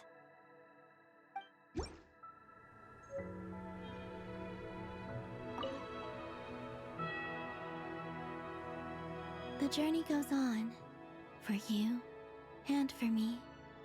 Like I said, this is not the end. I don't believe there has to be an ending. Oh, is that your... Most people would probably tell you to pack some warm clothes. But in fact, it is home to quite a wondrous heat source. I think they call it Kreshnik's torch. I sensed the energy it gave off as I was passing by on a railway train. It felt grand and distant. I also recommend the Korolievsky troupe in Snezhnogrod. They give performances quite regularly, and entry was free for harbingers. Ice cold and sharp. Crystal clear in some ways, yet profoundly unfathomable in others. Like the... That's just the impression that Tsaritsa gives me. In fact, I don't think the people of Snezhnaya even know what kind of power their god wields. Maybe that's because the Tsaritsa herself has never acknowledged, nor accepted that power. There's Regrator, the Rooster, and the Jester. Between them, they control a lot of what happens in Snezhnaya, but I can never wrap my head around how exactly power is split between them. I noticed that the Rooster and Regrator often appear to get along on the surface, while working against each other in secret. And theirs is not a friendly rivalry. But I wasn't particularly interested, so I tended to keep my distance. Now that I think about it, the term Mistelton often seemed to come up in connection with Project Stuja. Once things settle down in Krai, I'd like to explore the world beyond Snezhnaya. You've told me so many stories about the other places you've been to, and all the friends you've made there. It would also help me learn more about the journey that has made you into the person you are today.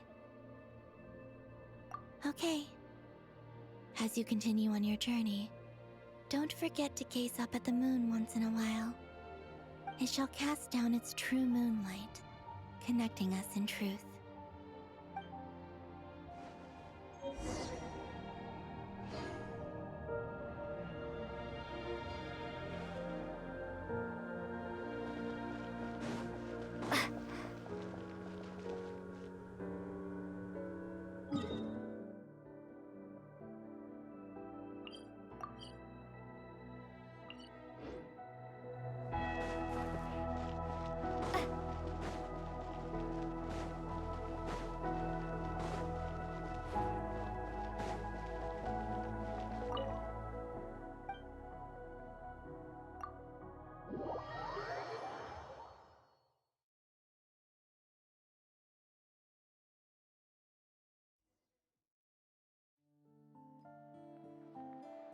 To Jean, Acting Grand Master of the Knights of Favonius.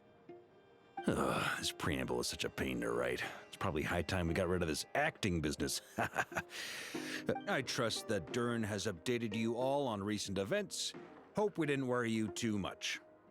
The good news is, we managed to come together and put a stop to the Doctor's evil schemes. With that, I think it's safe to say that Krai is finally out of the woods. As for the Fatui, not counting the damselette, aka the Moon Goddess, who has left their organization, we found ourselves allied in this instance with both the Knave and Marionette. May she rest in peace. As ever, we find ourselves better off for making friends rather than enemies. But until we can ascertain the Tsaritsa's true intentions, the future remains uncertain. In a short while... Wait. How am I meant to surprise everyone if I tell them in the letter that I'm heading home? Well, that would be a huge waste. Okay, got it. I will begin sending the expeditionary team back home in waves. I'm sure they'll be able to answer any questions you still have. I hope they won't gloss over the details of my many heroic deeds. But if they do, I'm sure it'll be because they're just too exhausted from the long journey. I think of Mondstadt daily. Please give everyone my best regards. P.S. The honorary knight went above and beyond this time. Are there any other honors we can give her? I'll leave it with you. P.P.S. Please be extra nice to Klee for the foreseeable future.